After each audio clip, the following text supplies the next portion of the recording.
আলহামদুলিল্লাহি নাহমাদুহু ওয়া নুসাল্লি আলা রাসূলিহিল কারীম আম্মা বা'দ। আলহামদুলিল্লাহিল্লাযী আকরামানা বিল ইসলাম ওয়া আ'আজ্জানা বিল ঈমান ওয়া জা'আলানা মুওয়াহহিদিন গায়রা দাল্লিন ওয়ালা মুদিল্লিন আম্মা বা'দ।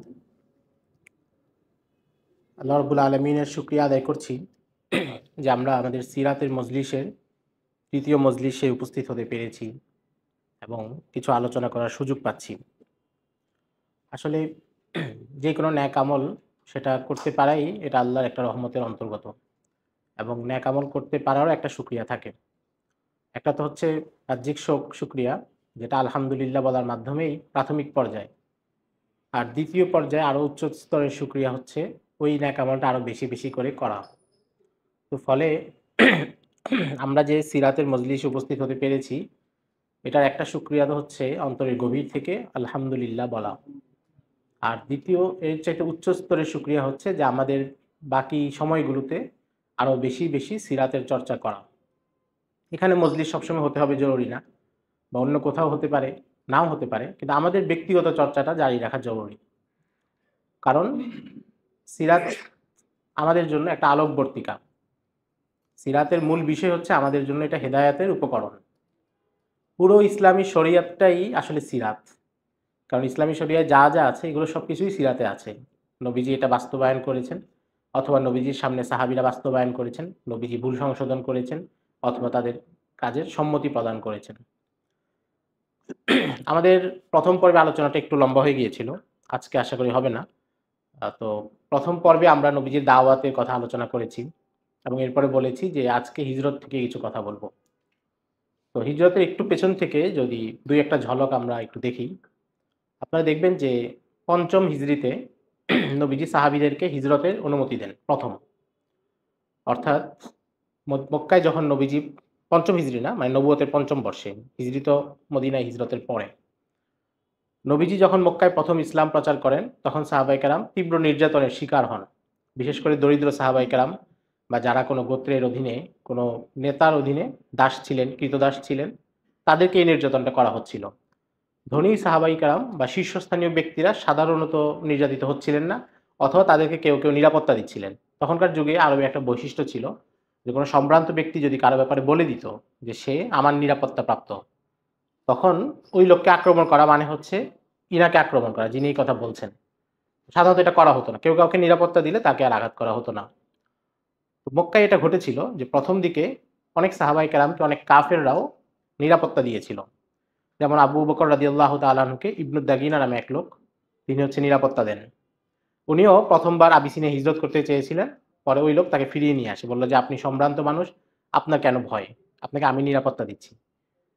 তো এটা হচ্ছে একটা রীতি ছিল যে কিছু কিছু কাফেররাও এই উপকারটা করেছে। তো পঞ্চম হিজরিতে যখন নির্যাতনের মাত্রা অনেক বেড়ে যায় তখন নবীজি সাহাবীদেরকে আবিসিনিয়ায় হিজরত করার অনুমতি দেন এবং নবীজি বলেন যে সেখানকার যে বাদশা আছে সে খ্রিস্টান কিন্তু ন্যায়পরায়ণ, ইনসাফ আছে তার রাষ্ট্রে। আবিসিনিয়ার দূরত্ব মদিনা থেকে খুব বেশি দূরের ছিল না। মদিনা থেকে জেদ্দা যেতে হতো, যেটা তখনকার হিসেবে ২ দিনের মতো সময় লাগতো। আর সেখান থেকে সাগর পার হলেই আবিসিনিয়া, যেটা বর্তমানে ইথিওপিয়া, আফ্রিকা মহাদেশে পড়েছে। তো সাধারণত আমরা যেটা সিরাতটা পড়ার সময় আমরা যেটা লক্ষ্য করি যে মক্কায় নির্যাতন হচ্ছে, এই জন্য সাহাবায়ে কেরামকে অনুমতি দেওয়া হচ্ছে আবিসিনিয়া হিজরত করতে যাওয়ার জন্য। কিন্তু প্রথমবার যারা হিজরত করেন তাদের সংখ্যা ছিল ১২। আপনারা দেখবেন যে এদের অনেকেই মক্কার উচ্চ পদস্থ সাহাবায়ে কেরাম এবং যারা নির্যাতনের শিকার হচ্ছিলেন না। যেমন ওসমান রাদিয়াল্লাহু তাআলা আনহু, তিনি প্রথমবার হিজরত করেছেন এবং তিনি কিন্তু মক্কায় নির্যাতিত হচ্ছিলেন না। তো তাহলে এটা কি শুধুই নির্যাতনের কারণে, নাকি এর পেছনে অন্য কোনো হিকমতও আছে? অনেক সিরাতবিদ লেখকরা, বিশেষ করে ডক্টর হামিদুল্লাহ সহ অন্যরা বলেছেন যে এখানে নবীজির আরেকটা মাকসাদও ছিল। সেটা হচ্ছে হিজরতের ভূমি হিসেবে আবিসিনিয়ার অবস্থানটা কেমন হবে সেটা পর্যবেক্ষণের জন্য শীর্ষস্থানীয় সাহাবায়ে কেরামকে পাঠানো। আমরা যখন সিরাত পড়ি বা ইতিহাসে কোনো একটা ধারা বিবরণী পড়ি, তখন একটা সমস্যা হয়। সমস্যা হয় কি, আমরা যেহেতু আগে থেকে জানি যে কোন ঘটনার পরে কোনটা ঘটবে, তো ফলে মাঝখানে কোনো একটা ঘটনাকে আমরা আলাদাভাবে চিন্তা করতে পারি না, যেহেতু পরের ঘটনাটা আমরা জানি। আমরা যেহেতু জানি যে মদিনায় কিছুদিন পরে সাহাবায়ে কেরাম হিজরত করবেন, ফলে আবিসিনিয়া হিজরতের সময়কার মুসলমানদের যে মানসিক অবস্থা, এটা আমরা পরিপূর্ণ ধরতে পারি না। আমরা যেহেতু এখন পুরো ইতিহাসটাকে এক চিত্রে দেখছি, আমরা জানি কোন ঘটনার পরে কোন ঘটনা ঘটবে, কিন্তু সাহাবায়ে কেরাম এবং নবীজি কিন্তু জানতেন না যে কোন ঘটনার পরে কোন ঘটনা ঘটবে। তো ফলে পঞ্চম হিজরি ঘটনা আমরা যখন পড়ি, আমরা জানি যে নবীজি তো এখানে হিজরত করবেন না বা মুসলমানরা হিজরত করবেন না, তারা মদিনায় হিজরত করবে। কিন্তু যেই সাহাবীরা সেখানে হিজরত করছেন বা নবীজিও তখনও জানতেন না যে ভবিষ্যতে তিনি কোথায় হিজরত করবেন। তো ফলে আবিসিনিয়ার যে হিজরত, এটার একটা বড় গুরুত্বপূর্ণ জায়গা ছিল যেখানে নবীজি সে অঞ্চল যাচাই করতে সাহাবায়ে কেরামকে পাঠিয়েছেন। কারণ এমন অনেক সাহাবায়ে কেরাম গিয়েছেন যারা নির্যাতিত হচ্ছিলেন না। তো তারা সেখানে মোট ২ বার হিজরত করেন। পরের বার ৮৪ জন হিজরত করেন।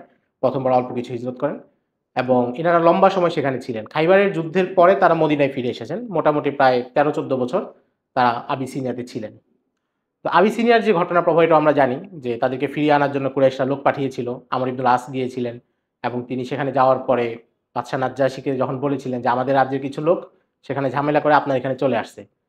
তো তখন তিনি তাদেরকে ডেকেছেন এবং সাহাবায়ে কেরাম এসেছেন। জাফর ইবনে আবু তালিব রাদিয়াল্লাহু তাআলা আনহু তিনি একটা লম্বা আলোচনা করেছেন সেখানে।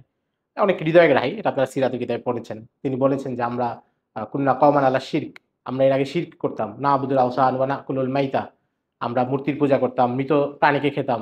নাস্তাহিল্লুল মাহারিমা ওয়াদ দিমা, শরীয়তের যে বিধি নিষেধ, মাহারিম এমন সম্পর্ক যে সম্পর্ক রক্ষা করতে হয়, যে রক্তপাত করা যায় না, সেগুলোকে আমরা বৈধ করে ফেলছিলাম। এটা বলে তিনি আরবের তৎকালীন সমাজ ব্যবস্থার পরিচয় দিয়েছেন। এরপরে নবীজির কথা বলেছেন যে নবীজি এসে আমাদেরকে কি হেদায়েত দিয়েছেন। তো যাই হোক, নাজ্জাশী এরপর প্রভাবিত হয় এবং তিনি ইসলাম আনেন এবং কুরাইশদের যে কাফেলা গিয়েছিল সেটা ব্যর্থ হয়। কিন্তু মক্কার যে পরিস্থিতি সেটা কিন্তু উন্নতি ঘটছিল না এবং এর মধ্যে আপনারা জানেন যে শিয়াবে আবু তালিবের যে অবরোধ, নবীজি এবং শুধু নবীজি না, বনু হাশিম এবং বনু আব্দুল মোত্তালিব উভয় গোত্রকে অবরোধ করে ফেলা হয়। কুরাইশরা ঘোষণা দেয় যে তারা যদি, যারা মুসলমান হয়েছে তারা যদি ইসলাম ত্যাগ না করে তাহলে তাদেরকে সামাজিকভাবে বয়কট করা হবে। সামাজিকভাবে বয়কট মানে তার কাছে কেউ পণ্য বিক্রি করবে না, সে কারো কাছ থেকে পণ্য কিনতে পারবে না, তার সাথে কেউ বিবাহ বন্ধনে আবদ্ধ হবে না, কেউ তাকে সাহায্য করবে না এবং কোনো সামাজিক অনুষ্ঠানে সে অংশগ্রহণ নিতে পারবে না। এখনকার যে সমাজ ব্যবস্থা, এখানে কিন্তু সমাজের কাঠামোটা এরকম না। কিন্তু মক্কার যে গোত্রীয় সমাজ ব্যবস্থা ছিল সেখানে কিন্তু এটা খুবই জটিল বিষয়। কাউকে যদি তার গোত্রচ্যুত করে ফেলা হয় তাহলে সে বাঁচার মতো অবস্থা নেই। আমাদের এখানে তো একজন মানুষ একাও সমাজ জীবন কাটাই দিতে পারবে তার সমাজের সাথে বিচ্ছিন্ন থেকে। এটা কিন্তু আবার গ্রামাঞ্চলে পারবে না। ঢাকা শহরে জীবন একরকম, গ্রামে কিন্তু জীবন আরেক রকম। তো মক্কার সেই সমাজে কাউকে এই ধরনের অবরোধ করা এটা খুব কঠিন ব্যাপার। এবং এটা আমরা যদি মক্কার গোত্রীয় ব্যাপারগুলো বুঝি তাহলে বুঝবো যে হিজরত করাটা কত কঠিন ছিল। যারা আবিসিনিয়াতে হিজরত করেছেন এটা কিন্তু সহজ ব্যাপার ছিল না যে একটা জায়গা থেকে চলে যাচ্ছেন আমাদের দেশের মতো, তিনি আরেকটা দেশে যাবেন তারপরে এখান থেকে বিকাশের মাধ্যমে বা ব্যাংকের মাধ্যমে টাকা পয়সা নেবেন, এমন কিছু ছিল না। প্রথমত তারা কোনো অর্থ নিতে পারতেছিলেন না, তাদের যে স্থাবর সম্পত্তি বা অন্য কিছু ছিল সেটা বিক্রি করেও যেতে পারতেছিলেন না, যেহেতু কারণ তারা যাচ্ছিলেন গোপনে। তারা যদি এগুলো বিক্রি করতে যান বা টাকা জমা করতে যান তাহলে কুরাইশরা জেনে যাবে। তারা যাচ্ছেন নতুন একটা পরিবেশে এবং সেখানে অবস্থাটা কি, এখন তো ধরেন কেউ যদি এক এলাকা থেকে আরেক এলাকায় যায় তার টাকা পয়সা যেমন থাকবে সেই হিসাবে সে সমাজে চলতে পারবে। কিন্তু গোত্রীয় সমাজে এটা না।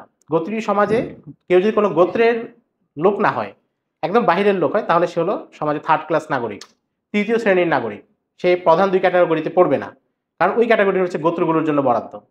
তো ফলে তারা এমন একটা জায়গায় যাচ্ছিলেন যেখানে তারা এখান থেকে টাকা পয়সা নিতে পারতেছেন না, সেখানকার ভাষা ছিল ভিন্ন, আরবের ভাষা একরকম, আফ্রিকার ভাষা আরেক রকম।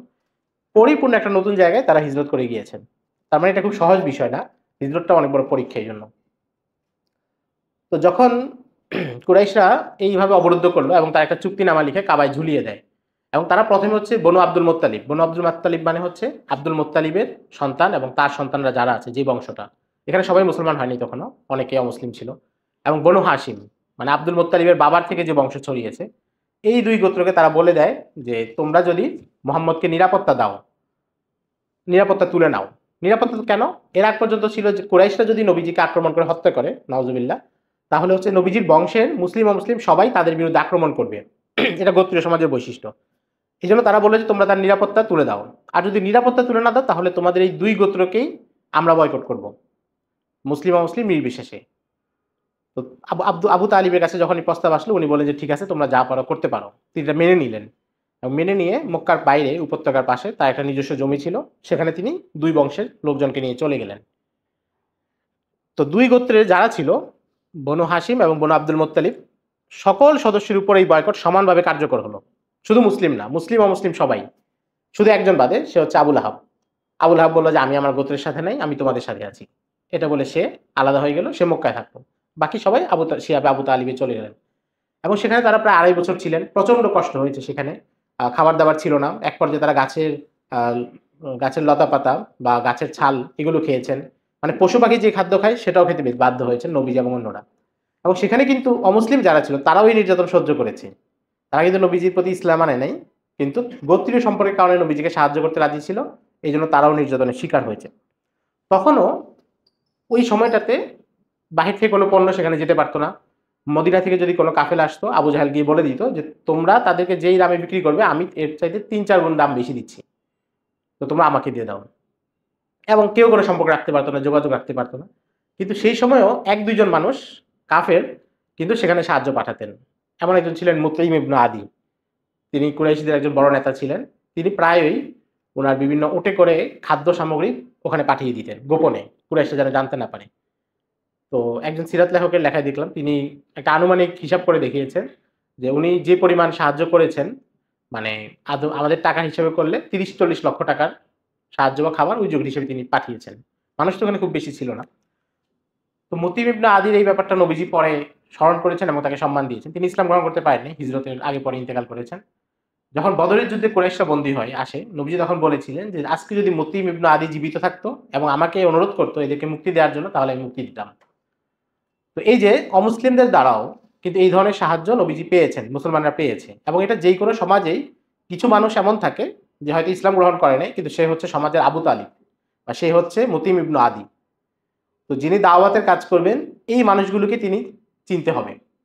সিরাত থেকে আমরা যেটা একটা শিক্ষা পাই যে কোনো প্রতিকূল পরিবেশে কোনো দায়ী যখন কাজ করবেন, তিনি হচ্ছে তার সমাজের মুতিম ইবনু আদি এবং আবু তালেব যারা, তাদেরকে চিনবেন এবং তাদের সাথে কিছু পরিমাণ সাহায্য বিনিময় করবেন প্রতিকূল পরিস্থিতিতে।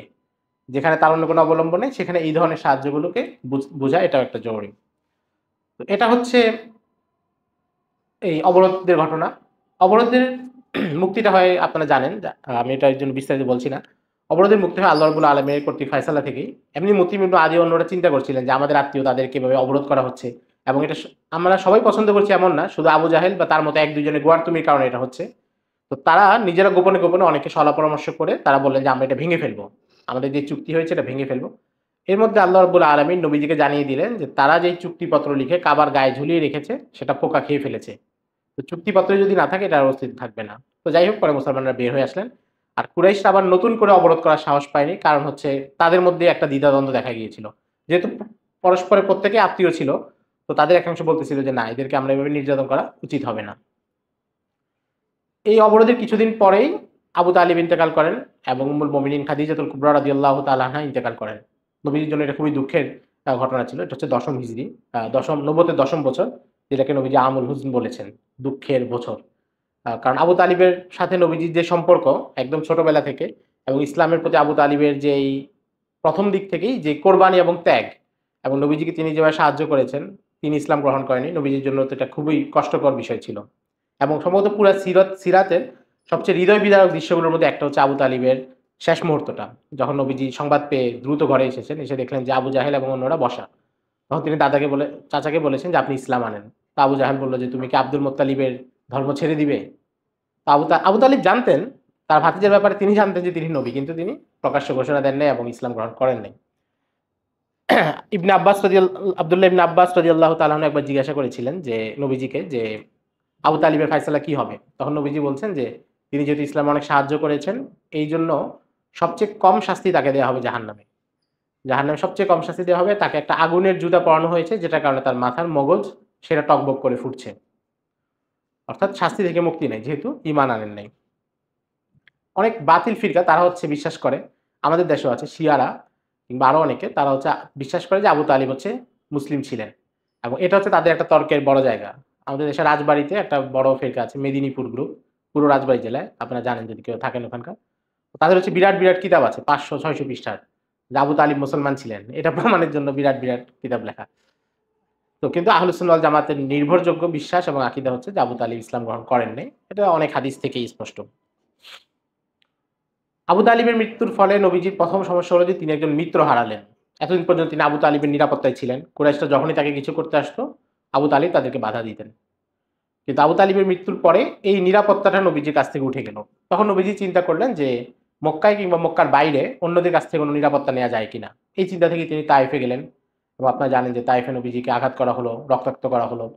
এবং নবীজি বলছেন যে আমার জীবনে ২টা দিন সবচেয়ে কষ্টের, একটা হচ্ছে উহুদের দিন, একটা হচ্ছে তায়েফের দিন।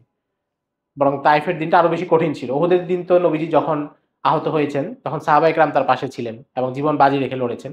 আর তাইফে নবীজি একা ছিলেন, নবীজির সাথে যায়েদ ইবনুল হারিসা রাদিয়াল্লাহু তাআলা আনহু ছিলেন। তাদের দুজনকে নির্যাতন করা হয়েছে, তাড়িয়ে দেওয়া হয়েছে। তো নবীজি সেখান থেকে এসেছেন। কিন্তু ওই মুহূর্তে জিবরাইল আলাইহিস সালাম এসে নবীজির কাছে বলেছিলেন যে, "আপনি দোয়া করুন, তাহলে যে ২ পাহাড় আছে, ২ পাহাড় মিশিয়ে দিয়ে এদেরকে এটার মধ্যে মিশিয়ে মেরে ফেলা হবে।" নবীজি বলছেন যে, "না, আমি আশা করি তাদের মধ্য থেকে নতুন কোনো কওম আসবে যারা ইসলাম গ্রহণ করবে, হিদায়াতের উপর থাকবে।" অর্থাৎ নবীজি সেই সময়েও তার ধৈর্য, তার যে মহব্বত এবং রহমত সেটা থেকে সরে যান নাই। তখনও তাদের প্রতি তিনি অনুগ্রহ করেছেন। যেহেতু পরপর ৩ টা ঘটনা ঘটলো, খাদিজাতুল কুবরার ইন্তেকাল, যিনি নবীজির সবচেয়ে আ অত্যন্ত প্রিয় স্ত্রী ছিলেন, এবং আবু তালিব, যার সাথে নবীজির দীর্ঘ সময়ের সান্নিধ্য এবং অনেক বেশি অনুগ্রহ ছিল নবীজির প্রতি, তিনি ইন্তেকাল করেছেন। আবার তায়েফের ঘটনা, এটাও নবীজির জন্য একটু বড় আঘাত। এজন্য আল্লাহ রাব্বুল আলামিন এর বিপরীতে নবীজিকে একটা পুরস্কার দিলেন, সেটা হচ্ছে ইসরা বা মিরাজ। তো মেরাজের যে ঘটনা, এটা যতটা বেশি মানে জ্ঞানতাত্ত্বিক, এর চাইতে বেশি হচ্ছে আবেগের জায়গা। মানে কেউ যদি মিরাজের ঘটনাটা কল্পনা করে যে আল্লাহ রাব্বুল আলামিন নবীজিকে কি একটা সফর করিয়েছেন। বাইতুল মাকদিস, মসজিদুল হারাম থেকে বাইতুল মাকদিস, আবার সেখান থেকে ঊর্ধ্বাকাশ পর্যন্ত, এবং যা কিছু ভ্রমণ করিয়েছেন, যেটা অন্য কোনো নবীর সাথে এমনটা হয় নাই। শুধু বিশেষ এই বৈশিষ্ট্য নবীজিকে দিয়েছেন। এবং আমরা দেখি যে নবীজির মনের একটা তৃপ্তি দেওয়ার মতো ঘটনা সফরের প্রত্যেক জায়গায় আছে। নবী যখন বাইতুল মাকদিসে গিয়েছেন তখন তিনি ইমামতি করেছেন, সকল আম্বিয়া তার পিছনে নামাজ পড়েছেন। একটা বিশেষ সম্মান। এরপরে তিনি ঊর্ধ্বাকাশে গিয়েছেন। আল্লাহ রাব্বুল আলামিনের সাথে তার আলোচনা হয়েছে। বিস্তারিত এটা হাদিসে নাই, কিন্তু আল্লাহ রাব্বুল আলামিনের দিদার পেয়েছেন এবং কথা বলেছেন, এগুলো তো পাওয়াই যায়। এই পুরো সফরটাই হচ্ছে একটা অলৌকিক সফর, এবং নবীজির এক বিশেষ মুজিজা, এবং নবীজির যে মানসিক অবস্থা তখন ছিল, এখান থেকে নবীজির মন আনন্দিত করে দেওয়ার মতো। এবং উম্মত হিসেবে আমাদের জায়গা হচ্ছে যে আমাদের কাছে এটা অনেক আবেগের। নবীজির একটা বিশেষ সম্মান প্রাপ্তি এবং এক বিশেষ বৈশিষ্ট্য, এটা অনেক আবেগের। এজন্যই শরফুদ্দীন বুসিরি উনার কবিতায় উনি এই মিরাজের ঘটনাটা বর্ণনা করেছেন। এটা আমার কাছে খুব সুন্দর লাগে। উনি বলেন যে, "ওমান হুয়াল আয়াতুল কুবরা লি মুতাবিরিন, ওমান হুয়ান নিয়ামাতুল উজমা লি মুগতানামিন, সারাইতা মিন হারামিন লাইলান ইলা হারামিন, কামা সারাল বাদরু ফি দাজিম মিনাজ জুলামি।" উনি মেরাজের ঘটনাকে চিত্রায়িত করতেছেন যে, আপনার মেরাজের সফরটা কেমন ছিল? রাতের অন্ধকারে চাঁদ যখন একদিক থেকে আরেক দিকে যায়, আকাশের এক পাশ থেকে আরেক পাশে যায়, চাঁদের যে শুভ্রতা, অন্ধকারে সেটা যেমন এক পাশ থেকে আরেক পাশে যায়, আপনার বাইতুল্লাহ থেকে বাইতুল মাকদিসের সফরটাও যেন এমন। পুরো পৃথিবী অন্ধকার, কিন্তু আপনি একটা আলোর রশ্মি বা আলোর রেখার মতো কেমন যেন বাইতুল্লাহ থেকে বাইতুল মাকদিসের দিকে যাচ্ছেন। এটা হচ্ছে উনি মিরাজের ঘটনাকে এভাবে বলছেন। মিরাজের ঘটনার পরে কিন্তু সমস্যার মূল যে সমস্যা ছিল যে নবীজিকে মিত্র দরকার, শক্তিশালী মিত্র যারা নবীজিকে নিরাপত্তা দিবে, নবীজির পাশে থাকবে, সেটা কিন্তু এখনো পাওয়া যায়নি। নবীজি তখনও দাওয়াত দিয়ে যাচ্ছেন। মক্কায় হজের মৌসুমে প্রত্যেকটা বাজারে যান। নতুন আরব গোত্র যারা আসে তাদের সবার সাথে দেখা করেন। ইবনে শিহাব জোহরি রাহিমাহুল্লাহ বলছেন যে নবীজি প্রায় ২৩ টা বা ২৪ টা গোত্র আরবের যারা ছিল তাদের কাছে দাওয়াত নিয়ে গিয়েছেন। ইসলামের দাওয়াত দিয়েছেন। কেউ ইসলাম গ্রহণ করে নাই। বনু আমের একটা গোত্র এসেছিল। তাদেরকে নবীজি যখন বললেন, তো তারা বলল যে, "আমরা যদি ইসলাম গ্রহণ করি, আপনার সাথে থাকি, তাহলে কিছুদিন পর আপনি যখন লড়াই জয়লাভ করবেন, তখন নেতৃত্ব কাদের হাতে যাবে? অর্থাৎ আপনি যখন লড়াই জিতে যাবেন তখন কি নেতৃত্ব আমাদের কাছে রাখবেন? না আপনি নিয়ে নিবেন?" নবীজি বললেন যে, "নেতৃত্ব তো আল্লাহর ইচ্ছা। আল্লাহ যাকে ইচ্ছা তাকে দান করেন।" তো তারা বলল যে, "না, যদি আমরা লড়াই করি কিন্তু নেতৃত্বের নিশ্চয়তা না থাকে তাহলে আমরা আপনার পাশে থাকব না।" তারা ইসলাম গ্রহণ করেনি। তারা চলে গেছে। আরো অনেক গোত্র ছিল। কেউ বলছে যে, "আপনার কথা সুন্দর।" কেউ বলছে যে, "হ্যাঁ, এরকম কথা তো আমরাও কোনো নবীর কাছ থেকে শুনেছি। আমাদের কোনো কিতাবে আছে।" কিন্তু কেউই ইসলাম গ্রহণ করে নাই বা নবীজিকে নিরাপত্তা দেয় নাই। অল্প ৪-৫ জনের কথা জানা যায় যারা বিভিন্ন গোত্র থেকে ইসলাম গ্রহণ করেছেন ব্যক্তিগতভাবে, কিন্তু সামগ্রিকভাবে সাহায্যের কোনো আশ্বাস আসেনি। এর মধ্যে নবুয়তের একাদশ বছরে মদিনা থেকে কিছু লোকজন আসলেন মক্কায়, হজের মৌসুম, এবং তারা ছিলেন ৬ জন, ছোট একটা কাফেলা। এবং এই ৬ জনের মধ্যে নেতা ছিলেন আসাদ ইবনে জুরারা। তো নবীজি তো সব বড় গোত্রকে দাওয়াত দিচ্ছেন, এবং বড় কাফেলা যারা আসছে তাদের সামনে কথা বলছেন, এবং নবীজি যেখানে দাওয়াত দিতে যেতেন নবীজির পিছনে আবুল আহাব চলে আসতো। আবুল আহাব এসে চিৎকার করতো যে, "তোমরা এর কথা শোনো না, এ হচ্ছে মিথ্যাবাদী।" কখনো নবীজিকে পাথর মারতো, বালু মারতো। এগুলো সিরাতে কিতাবে আছেই। তো আসাদ ইবনে জুরারাদের এই কাফেলার কাছে নবীজি গিয়ে বললেন, "তোমরা কারা?" তো বলল যে, "আমরা মদিনা থেকে আসছি।" তো বলল যে, "কোন গোত্র?" বলল যে, "আমরা খাজরাজ।" তো বলল, "খাজরাজ তো হচ্ছে ইহুদিদের মিত্র।" অর্থাৎ নবীজি কিন্তু তাহলে মদিনার পরিস্থিতি সম্পর্কে জানতেন। এগুলো হচ্ছে ছোটখাটো বিষয়, কিন্তু এটা থেকে বোঝা যায়, কারণ মক্কা থেকে মদিনার দূরত্ব অনেক বেশি ছিল, কিন্তু নবীজি তাও সেখানকার পরিস্থিতি সম্পর্কে জানতেন। কে কার মিত্র এগুলো জানতেন। এটা হচ্ছে রাজনৈতিক সচেতনতা। নবীজি বললেন যে, "তোমরা কি খাজরাজের গোত্র? খাজরাজ ইহুদিদের মিত্র?" বলল যে, "হ্যাঁ।" এরপর নবীজি তাদেরকে দাওয়াত দিলেন, ইসলামের দাওয়াত। এবং দাওয়াতে তখন তারা 6 জন ইসলাম গ্রহণ করলেন। এবং এটা হচ্ছে আমরা বলতে পারি যে মদিনায় ইসলাম প্রবেশের এবং ইসলাম প্রচারের প্রথম ধাপ কিংবা হিজরতের ঘটনার প্রথম সূচনা বিন্দু। তারা 6 জন ইসলাম গ্রহণ করলেন এবং এর মধ্যে একজন ছিলেন জাবির ইবনে আব্দুল্লাহ, বিখ্যাত সাহাবী জাবির ইবনে আব্দুল্লাহ আল আনসারী, উনিও ইসলাম গ্রহণ করেন। তারা 6 জন মদিনায় পৌঁছে যান। মদিনায় গিয়ে তারা নিজেদের মধ্যে আলোচনা করেন, তাদের মাধ্যমে আরো কিছু মানুষ মুসলমান হয়। পরের বছর 12 জন সাহাবী আসেন মদিনা থেকে, আগের 6 জন আরো সাথে 6 জন। এদের মধ্যে উবাদা ইবনে সামিত রাদিয়াল্লাহু তাআলা আনহু ছিলেন। এবং তারা এসে নবীজি সাল্লাল্লাহু আলাইহি সাল্লামের সাথে দেখা করেন এবং একটা বায়াত নেন, যেটাকে প্রথম বায়াতে আকাবা বলা হয়। এই বায়াতে নবীজি তাদেরকে বিভিন্ন বিষয়ে নির্দেশনা দেন, যেমন স্বাভাবিক দিনে চলার জন্য যেগুলো, এগুলোই বলেছেন। যেমন তোমরা জিনা করবে না, চুরি করবে না, কাউকে মিথ্যা অপবাদ দিবে না, আল্লাহর সাথে কাউকে শরীক করবে না, এই ধরনের নির্দেশনা দেন তাদের বায়াতে। এই বায়াত নিয়ে তারা চলে যান এবং যাওয়ার সময় তাদের সাথে দেওয়া হয় মুসআব ইবনে উমাইর রাদিয়াল্লাহু তাআলা আনহুকে, যেন তিনি সেখানে ইসলাম প্রচার করতে পারেন এবং নতুন এই সাহাবীদেরকে কোরআনুল কারীমের তিলাওয়াত শিক্ষা দিতে পারেন এবং ইসলাম শরীয়তে যতটুকু বিধান অবতীর্ণ হয়েছে সেটা শিখাতে পারেন। মুসআব ইবনে উমাইর তাদের সাথে যান এবং পরের 1 বছর তিনি মদিনায় অবস্থান করেন। আপনারা মুসআব ইবনে উমাইরের কথা জানেন, মক্কার সবচেয়ে সেরা যুবকদের একজন ছিলেন, ধনী, অভিজাত, রুচিশীল, সব গুণ তার মধ্যে ছিল। কিন্তু তিনি দায়ী হিসেবে সেখানে 1 বছর কাজ করেন। এই 1 বছরের ফলাফল কি ছিল?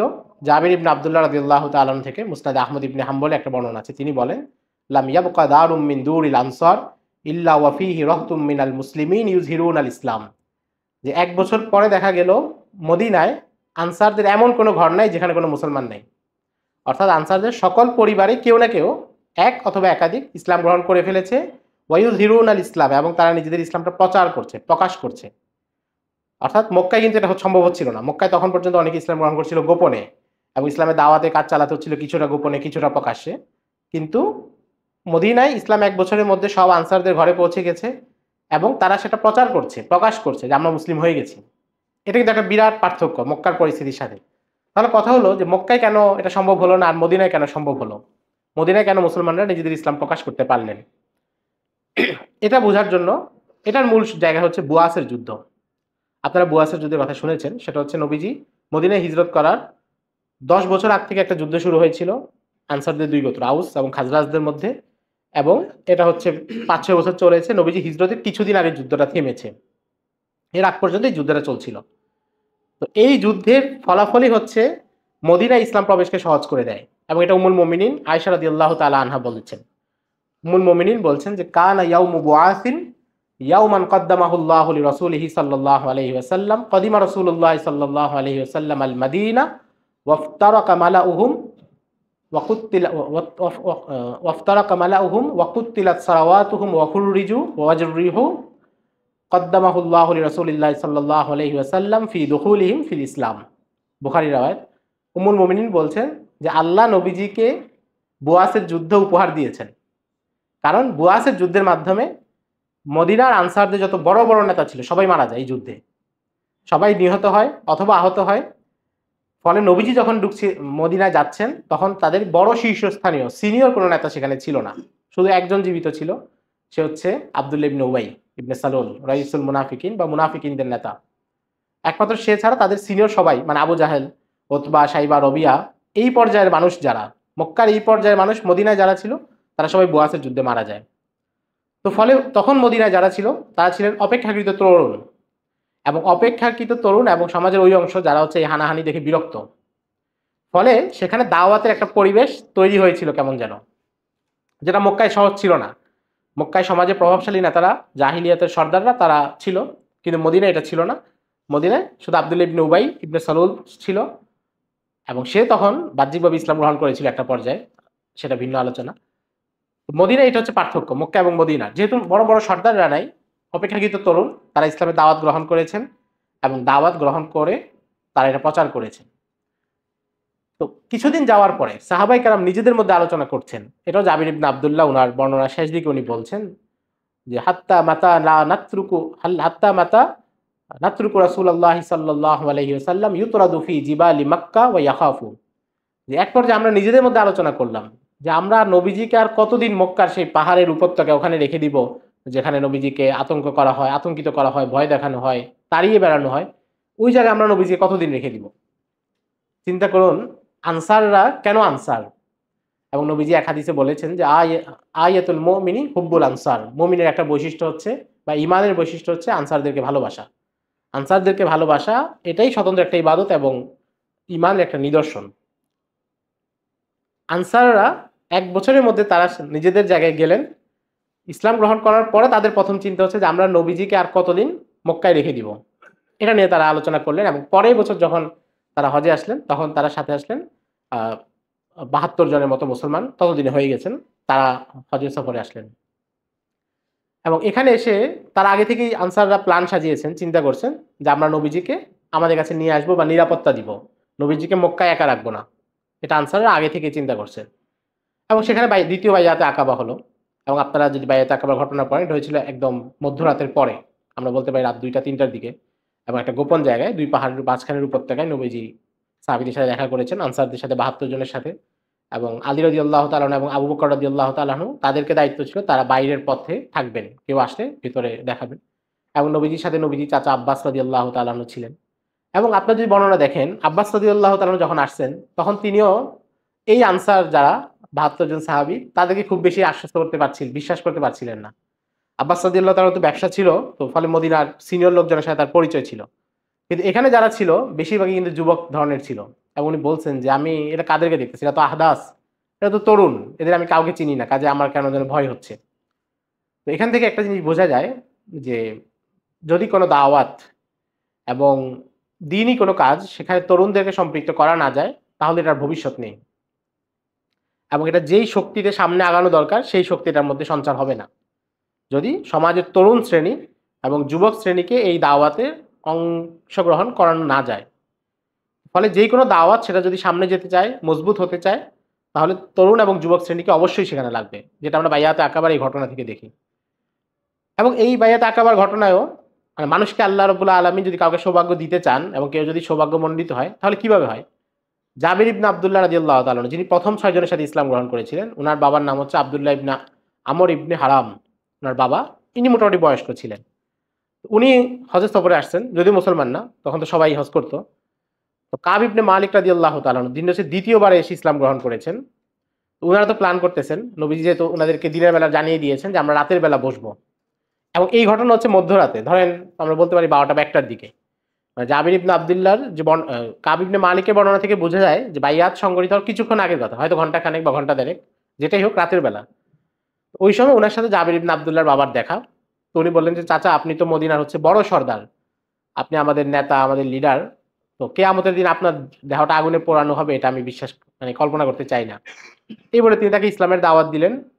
এবং আব্দুল্লাহ ইবনে আমর ইবনে হারাম বা আবু জাবেদ উনি হচ্ছে তখন ইসলাম গ্রহণ করলেন। কি সৌভাগ্য! ইসলাম গ্রহণ করলেন, একটু পরে বাইয়াতে আকাবা সংঘটিত হলো, সেখানে তিনি উপস্থিত থাকলেন। এবং এরপর ইসলামের সব গুরুত্বপূর্ণ যুদ্ধে, বদরের যুদ্ধে ছিলেন, উহুদের যুদ্ধে শাহাদাত বরণ করেছেন। এবং উনার শাহাদাতের পরে নবীজি জাবির ইবনে আব্দুল্লাহকে বলছেন যে তোমার বাবার জন্য এটাই যথেষ্ট যে আল্লাহ তার সাথে কোনো পর্দা ছাড়া কথা বলেছেন। অথচ এই মানুষটার কাছে শুধু কাব ইবনে মালিক ওই মুহূর্তে দাওয়াত দিয়েছেন, এর আগে ইসলামের দাওয়াত যায়নি। কাব ইবনে মালিকের কথা শুনেছেন, সাথে সাথে তিনি ইসলাম গ্রহণ করেছেন। এটা হচ্ছে মানুষের অন্তরের স্বচ্ছতা, যে আল্লাহ কোনো বক্র অন্তরে সাধারণত হিদায়াত আসে না। তাদের অন্তর স্বচ্ছ থাকে, হক গ্রহণের জন্য আগে থেকেই প্রস্তুত থাকে, তাদের কাছে এটা সহজ। কিন্তু দেখুন, উনারা কিন্তু উনাদের কাছে আসমানি কিতাব ছিল না। জাবির ইবনে আব্দুল্লাহ বা মদিনার আউস খাজরাজের কাছে তাদের কাছে আসমানি কিতাব ছিল না। কিন্তু তারা নবীজির দাওয়াত শুনেছেন, ইসলাম গ্রহণ করেছেন। আর মদিনায় যে ইহুদিরা অবস্থান করতেছিল, তারা কেন অবস্থান করতেছিল মদিনায়? তারা তো অন্য জায়গা থেকে এসেছে। কেন এসেছিল? কারণ তারা বিশ্বাস করতো যে শেষ জামানায় একজন নবী এখান থেকে আসবেন, তাদের আসমানি গ্রন্থের তথ্য অনুসারে। তারা সেই নবীর জন্য অপেক্ষা করার জন্য মদিনায় এসেছে, যে আমরা এখান থেকে বসতি স্থাপন করতে। এবং সিরাত ইবনে হিশামে আরো অনেক জায়গায় আছে যে যখন আউস এবং খাজরাজের সাথে তাদের যুদ্ধ লাগতো, লড়াই লাগতো, দ্বন্দ্ব হলে তারা বলতো যে এখন আমাদের সাথে করলে করো, সামনে আমাদের নবী আসতেছে, তখন সেই নবীর নেতৃত্বে তোমাদেরকে আমরা দমন করব। কারা বলতো? ইহুদিরা। কিন্তু নবীজির দাওয়াত সবচেয়ে বেশি প্রত্যাখ্যান করছে কারা? ইহুদিরা। সৈয়দ আবুল হাসান আলী নদভী রাহিমাহুল্লাহ লিখছেন যে নবীজির পুরো সিরাতে ৩০ জনের বেশি ইহুদি ইসলাম গ্রহণ করে নাই, মাত্র ৩০ জন। অথচ তাদের বিশাল গোত্র ছিল। বনু কুরাইজার যুদ্ধে তো শত শত ইহুদিকে হত্যা করা হয়েছিল। বনু নাজির, বনু কাইনুকা, অনেক সদস্য ছিল তাদের। খাইবারের ইহুদিদের বিরাট সংখ্যা ছিল। তারা জানতো নবীজি, এবং তাদের ব্যাপারে তো আছেই যে ইয়ারিফুন আহু কামা ইয়ারিফুন আবনা আহু, তারা নবীজিকে চিনে যেভাবে তারা তাদের সন্তানকে চিনে। আব্দুল ইবনে সালাম রাদিয়াল্লাহু তাআলা আনহুকে একবার ওমর রাদিয়াল্লাহু তাআলা আনহু জিজ্ঞাসা করছিলেন। আব্দুল ইবনে সালাম ছিলেন তাওরাতের হাফেজ। তাওরাতের বিশাল, তাওরাতের কাঠামো অনেক বিশাল, কোরআনুল কারীমের চাইতে অনেক বড় আকারে, সেটার হাফেজ ছিলেন এবং ইহুদিদের বড় আলেম ছিলেন। তো ওনাকে ওমর রাদিয়াল্লাহু তাআলা আনহু জিজ্ঞাসা করলেন যে, আপনাদের ব্যাপারে তো কোরআনুল কারীমের এই আয়াত যে ইয়ারিফুনাহু কামা ইয়ারিফুন আবনাআহুম, তারা তাকে চিনে যেভাবে তারা তাদের সন্তানদেরকে চিনে। তা আপনি তো এখন মুসলমান, আপনি বলেন এটার আসলে আপনাদের অনুভূতি কি? তিনি বললেন যে, আসলে মানুষ যখন তার সন্তানকে চিনে, সন্তানের প্রতিও তার কিছু সন্দেহ থাকতে পারে, আসলেই যে আমার সন্তান কিনা। কিন্তু ইনি মুহাম্মদ সাল্লাল্লাহু আলাইহি সাল্লাম যে আল্লাহর নবী, এটা নিয়ে আমাদের মনে কখনো এক বিন্দু সন্দেহ ছিল না। কিন্তু তবু তারা কেন প্রত্যাখ্যান করেছে? যে তিনি বনু ইসমাইল থেকে এসেছেন, আমরা বনু ইসহাকের বংশধর, ইসহাক আলাইহিস সালামের বংশধর, তিনি আমাদের বংশ থেকে আসেন নাই। অথচ তারা শত শত বছর ধরে এই নবীর অপেক্ষায় ছিল। কিন্তু নবী যখন আসলেন, কেন গ্রহণ করতে পারলো না? বংশীয় আভিজাত্যের কারণে। আমাদের সমাজেও বহু মানুষ, বহু দাওয়াত শুধু এই কারণেই গ্রহণ করতে পারে না যে তার কোনো একটা স্ট্যাটাসের সাথে ওই দায়ীর স্ট্যাটাস মিলে না। সে মনে করে যে এই দাওয়াত এবং এই ইসলামী কাজ, সেটা আমি গ্রহণ করলে সেটা আমার জন্য হানিকারক, আমার জন্য অপমানকর। বহু মানুষ সত্য জেনেও এটা গ্রহণ করতে পারে না এই কারণে। আমরা যেটা বলছিলাম যে বক্র অন্তরে আল্লাহ হিদায়াত দান করেন না। যাদের অন্তরে কোনো প্রকার অহংকার থাকে, বংশীয় গৌরব, বংশীয় অহংকার, শিক্ষার একটা অহংকার, কোনো বড় প্রতিষ্ঠানে চাকরি করার একটা অহংকার, এগুলো কিন্তু থাকে। এই অহংকারগুলো যাদের অন্তরে থাকে তাদেরকে আল্লাহ সাধারণত হিদায়াত দেন না। আর যাদের অন্তর সরল থাকে, যেটা জাবির ইবনে আব্দুল্লাহর বাবার থেকে আমরা দেখি, একেবারে একটু আগ মুহূর্তে তাকে শুধু এতটুকু বলা হয়েছে তিনি ইসলাম গ্রহণ করেছেন। এবং সিরাতে আরো বহু ঘটনায় আপনারা দেখবেন যে যাদের অন্তর সরল থাকে তারা কিভাবে অংশগ্রহণ করেন। আপনারা সিরাতে ঘটনা জানেন যে একজন সাহাবী এসেছেন, ইসলাম গ্রহণ করেছেন, জিহাদের ডাক এসেছে, সাথে সাথে জিহাদে গিয়েছেন এবং শহীদ হয়ে গেছেন। এবং হাদিসের শব্দ হচ্ছে যে তিনি এক ওয়াক্ত নামাজও আদায় করেন নাই। অর্থাৎ তিনি ইসলাম গ্রহণ করার পর শহীদ হওয়া পর্যন্ত এক ওয়াক্ত নামাজও ফরজ হয়নি। তো এটা কিভাবে সম্ভব যে একজন মানুষ মাত্র ইসলাম গ্রহণ করেছে এবং তখনই সে নিজের জীবন দেওয়ার জন্য প্রস্তুত হয়ে যাচ্ছে? একটা জিনিসে তো অভ্যস্ততা আসতে কিছুদিন সময় লাগে, কিন্তু সেটার আগেই, কারণ তারা যখন ইসলাম গ্রহণ করেছেন পরিপূর্ণভাবে ইসলাম গ্রহণ করেছেন এবং ইসলামের সকল বিধিবিধান, সকল শাখা তখন পর্যন্ত যা অবতীর্ণ হয়েছে এবং ভবিষ্যতে যা অবতীর্ণ হবে সবকিছুর উপর ওনাদের বিশ্বাসটা একসাথে ছিল। ফলে এই জন্য যখন যে আদেশ এসেছে সেটা মেনে নিতে তাদের কোনো কষ্ট হয়নি। তো দ্বিতীয় বাইআত যখন সংগঠিত হলো, তখন নবীজি সাল্লাল্লাহু আলাইহি সাল্লাম প্রথমে নবীজি চাচা আব্বাস রাদিয়াল্লাহু তাআলা আনহু কথা বললেন যে তোমরা, তিনি খাজরাজদেরকে সম্বোধন করেছেন কারণ ওখানে খাজরাজিদের সংখ্যা বেশি ছিল। তিনি বললেন যে তোমরা যদি আমার ভাতিজার নিরাপত্তা দিতে পারো তাহলে তোমরা তাকে নিয়ে যাও, আর যদি দিতে না পারো তাহলে আমার ভাতিজা আমাদের কাছে নিরাপদ। আব্বাস রাদিয়াল্লাহু তাআলা তখন ইসলাম গ্রহণ করেননি, উনি ইসলাম গ্রহণ করেছেন বেশ পরে, কিন্তু ভাতিজার প্রতি সহানুভূতি ছিলেন এবং আন্তরিক ছিলেন, বয়স নবীজির কাছাকাছি ছিলেন। তো মদিনার যারা আসছিলেন সাহাবীরা, তারা বললেন যে আমরা আপনার ভাতিজার পরিপূর্ণ নিরাপত্তা দিব। এরপরে নবীজি তাদেরকে বায়াত নিলেন। আগেও কিন্তু একটা বায়াত হয়েছে, প্রথম বায়াতে আকাবা, সেখানে ছিল ব্যক্তিগত ইসলাহ, আমলের প্রতি বায়াত, চুরি না করা, জিনা না করা, ইমানের কথা বলা, এগুলোর দাওয়াত। আর এবার যে বায়াত নিলেন সেখানে শব্দ চেঞ্জ। নবীজি বলছেন যে সকল অবস্থায় আনুগত্য করতে হবে এবং প্রতিকূল অবস্থা কিংবা অনুকূল অবস্থা, দুই অবস্থাতেই দান করতে হবে। এটা হচ্ছে এই বায়াতের শর্ত। এরপর নবীজি বলছেন যে আমাকে তোমরা এমনভাবে নিরাপত্তা দিবে যেভাবে তোমরা তোমাদের সন্তান, তোমাদের পরিবার, তাদেরকে নিরাপত্তা দাও। তার মানে বোঝা যাচ্ছে যে আগে যে বায়াতটা ছিল ব্যক্তিগত সংশোধন পর্যন্ত, এখন এই বায়াতটা হচ্ছে একটু কঠিন হচ্ছে এবং একটা সংগ্রামের দিকে নিয়ে যাচ্ছে। এটা হচ্ছে দ্বিতীয় বায়াতে আকাবা। মোহাম্মদ ইলহামি, একজন বড় ইতিহাসবিদ আছেন, উনি বলেন যে প্রথম বায়াত আর দ্বিতীয় বায়াতের পার্থক্য হচ্ছে, প্রথমটা হচ্ছে বায়াতুদ দাওয়া, দাওয়াতের বায়াত, আর দ্বিতীয়টা হচ্ছে বায়াতুন নুসরা। নুসরা মানে সাহায্য করার দাওয়াত, সাহায্য করার বায়াত। অথবা আমরা বলতে পারি প্রথমটা বায়াতুদ দাওয়া অথবা দ্বিতীয়টা বায়াতুদ দাওলা। অর্থাৎ মদিনায় যে আগামী দিনে ইসলামী ইমারত কায়েম হবে সেটার ভূমিকা এখান থেকে প্রতিষ্ঠিত হচ্ছে। তো উনি একটা সুন্দর কথা বলেন, উনি বলেন যে আমাদের সমাজে বেশিরভাগ মুসলমান আমরা আসলে প্রথম বায়াত আর দ্বিতীয় বায়াতের মাঝামাঝি থাকি। অর্থাৎ প্রথম বায়াত সংগঠিত হয়ে গিয়েছে, ব্যক্তিগত আমল, ব্যক্তিগত আকীদা, বিশ্বাস, এই পর্যন্ত আমরা মানতে পারি। কিন্তু এরপরে দ্বিতীয় বায়াতে যে করণীয়, ইসলামী শরিয়াকে কায়েম করার জন্য যে মেহনত এবং নবীজির আনসার হওয়া, নবীজির অবর্তমানে যারা ইসলামী শরিয়া কায়েমের মেহনত করছে তাদের আনসার হওয়া, ওই জায়গাটাতে আমরা যেতে পারি না। অর্থাৎ আমরা প্রথমটাকে কেমন যেন ওখানেই শেষ করে দেই, এরপরে যে আরো দায়িত্ব বাড়তে থাকে সেটার প্রতি আমরা আর গুরুত্ব দিতে পারি না। তো নবীজি যখন এই প্রস্তাব দিলেন, তখন বারা ইবনে মারুর রাদিয়াল্লাহু তাআলা আনহু একজন সাহাবী ছিলেন। উনি দ্বিতীয় বাইয়াতে ইসলাম গ্রহণ করেছেন। মানে দ্বিতীয় বাইয়াত বলতে মানে ওই 12 জনের যে কাফেলা, প্রথম বাইয়াতে আকাবা। তো তিনি এখানে উপস্থিত ছিলেন। তিনি এরপরে নবীজিকে বললেন যে আমরা আমাদের সন্তানদেরকে, আমাদের পরিবারকে, আমরা সবাইকে যেভাবে নিরাপত্তা দেই, ঠিক সেভাবেই আপনাকেও আমরা নিরাপত্তা দিব, কোনো হেরফের হবে না। এবং দেখেন, নবীজি কিন্তু তাদেরকে যুদ্ধের কোনো বায়াত নেন নাই এবং বলেন নাই যে আমাদের সাথে যুদ্ধ হবে, তোমরা যুদ্ধ করবে, এগুলো কিছু বলেন নাই। বলছেন নিরাপত্তা দিবে, অর্থাৎ আমাদের উপর যদি কখনো হামলা হয় তোমরা নিরাপত্তা দিবে। কিন্তু বারা ইবনে মারুর যেটা বলছেন, সেখানে তিনি গর্ব করে এবং আল্লাহর কসম করে বলছেন, ওয়াল্লাহি নাহনু আবনাউল হুরুব ওয়া আহলুল হালাকা ওয়ারিসনাহা কিবারান আন কিবারিন। আল্লাহর কসম, আমরা হচ্ছি যোদ্ধাদের সন্তান এবং যোদ্ধা জাতি, প্রজন্মের পর প্রজন্ম আমরা যুদ্ধ শিখে আসছি। তো এই কথাটা কেন বললেন? নবীজি তো যুদ্ধের কথা বলেন নাই। তার মানে হচ্ছে তারা বুঝতে পেরেছিলেন যে আগামী দিনে আমরা যে নবীজিকে নিরাপত্তা দিব, তাহলে কুরাইশদের সাথে আমাদের সংঘাত অনিবার্য, এবং মক্কায় নবীজির যত শত্রু সবাই আমাদেরও শত্রু হয়ে যাবে আজকের পর থেকে। অর্থাৎ আনসাররা নবীজিকে সাহায্য দিচ্ছেন, নবীজিকে গ্রহণ করছেন, এটা অসচেতন ভাবে না। এই সাহায্য করার যতগুলো দাবি আছে এবং এই সাহায্য করার পরে যতগুলো ঘটনা ঘটবে, সব কিছুর জন্যই তারা প্রস্তুত।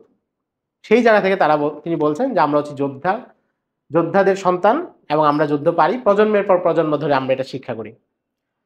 বারা ইবনে মারুর রাদিয়াল্লাহু তাআলা আনহু কথা বলছিলেন, ওই সময় আরেকজন সাহাবী দাঁড়ালেন, আবুল হাইসাম ইবনে তাইয়িহান রাদিয়াল্লাহু তাআলা আনহু, বেশ মাশহুর সাহাবী।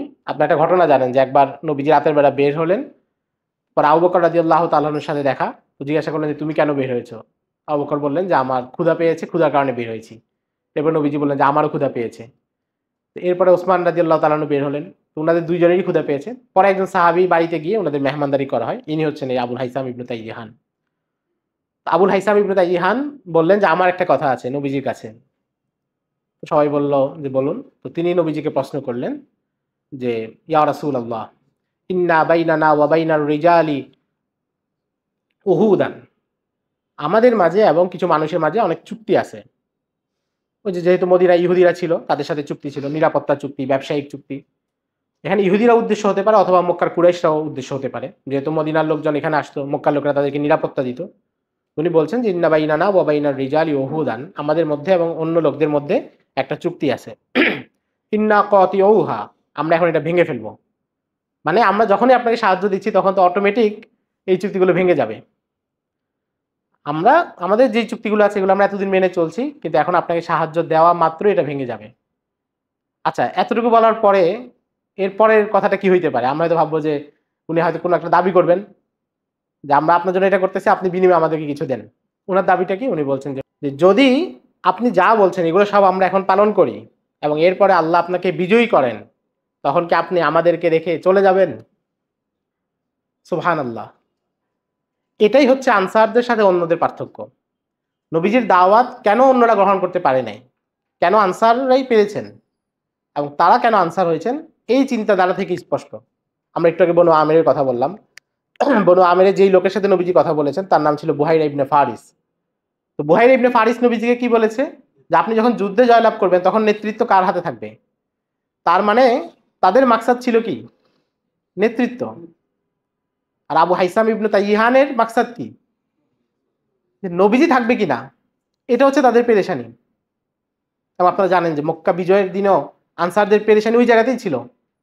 মক্কা বিজয় সবাই যখন আনন্দিত, আনসাররা তখন তাদের মনে তাদের কষ্ট, এবং তারা নবীজিকে তখন বলছেন যে আপনি কি আজকে তো আপনার শহর জয় হয়ে গেছে, আপনি কি আমাদেরকে ছেড়ে চলে যাবেন কিনা?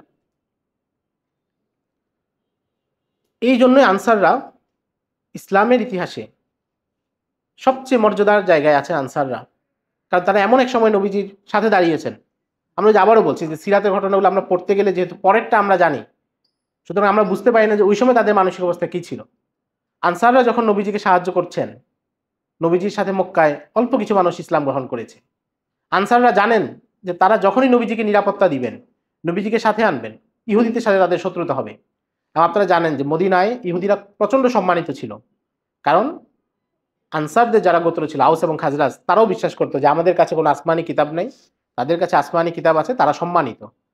এই জন্য মদিনার অনেক পরিবারে এমন ঘটনা ঘটতো যে কোনো একটা সন্তান বড় হলে তারা চাইতো যে আমার ছেলেটা ইহুদি হয়ে যাক, মানে সে একটা ভালো হোক, মানে আমাদের দেশে যেমন হয় যে আমার ছেলেটা মিশনারি স্কুলে পড়ুক বা হলি ক্রসে পড়ুক বা সেন্ট ফ্রান্সিসে পড়ুক বা এগুলো।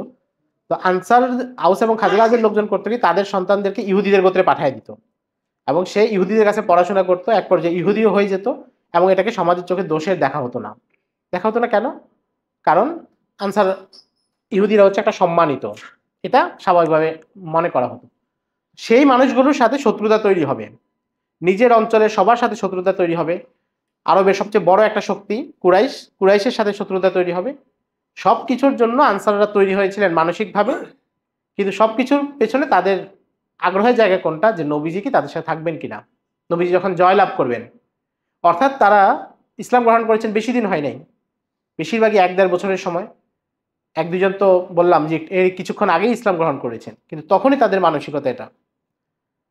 সিরাত ইবনে ইসহাকে যেখানে বর্ণনাটা আছে, বর্ণনার পরে পরের অংশ হচ্ছে ফাতাবাসসামা রাসূলুল্লাহ সাল্লাল্লাহু আলাইহি ওয়াসাল্লাম, নবীজি আবুল হাইসাম ইবনে তাইহানের কথা শুনে হেসে দিলেন আনন্দে।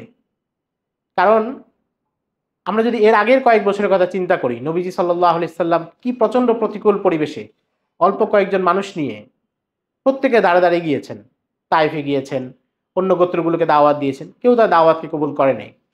কিন্তু এখানে এই মানুষগুলো নবীজির দাওয়াত কবুল করছে নিঃস্বার্থভাবে, এবং তারা মানসিকভাবে প্রস্তুত হচ্ছে নবীজিকে যেই কোনো সাহায্য করার জন্য। তারপর তারা বাইয়াত নিয়ে সেখান থেকে চলে আসলেন, এবং তখন নবীজি সাল্লাল্লাহু আলাইহি সাল্লাম তখন থেকেই প্রস্তুতি শুরু হলো হিজরতের জন্য। এর আগে নবীজি স্বপ্নে দেখেছিলেন যে সবুজ একটি এলাকায় তিনি হিজরত করছেন। নবীজি প্রথমে ধারণা ছিল তিনি ইয়ামানে হিজরত করবেন, কিন্তু পরে তিনি ওহীপ্রাপ্ত হলেন যে ইয়াসরিব বা মদিনাতে নবীজি সাল্লাল্লাহু আলাইহি সাল্লাম হিজরত করবেন। নবীজি হিজরত করার আগেই মদিনার আনসারদের মধ্যে হিজরতের পটভূমি তৈরি হয়েছিল, এবং সেখানে বলা যায় সবাই ইসলামের প্রতি আনুগত্যশীল ছিলেন। মক্কার মতো প্রতিকূল পরিবেশ সেখানে ছিল না। নবীজি সাল্লাল্লাহু আলাইহি ওয়াসাল্লাম আবু বকর রাদিয়াল্লাহু তাআলা আনহুকে নিয়ে মদিনায় পৌঁছে যান। তো আমরা এই সফরের বিস্তারিত বিবরণ দিচ্ছি না, যদিও এটা অত্যন্ত বিস্তারিত জায়গা এবং আকর্ষণীয় জায়গা, এটা আমরা পড়ে নিব ইনশাআল্লাহ।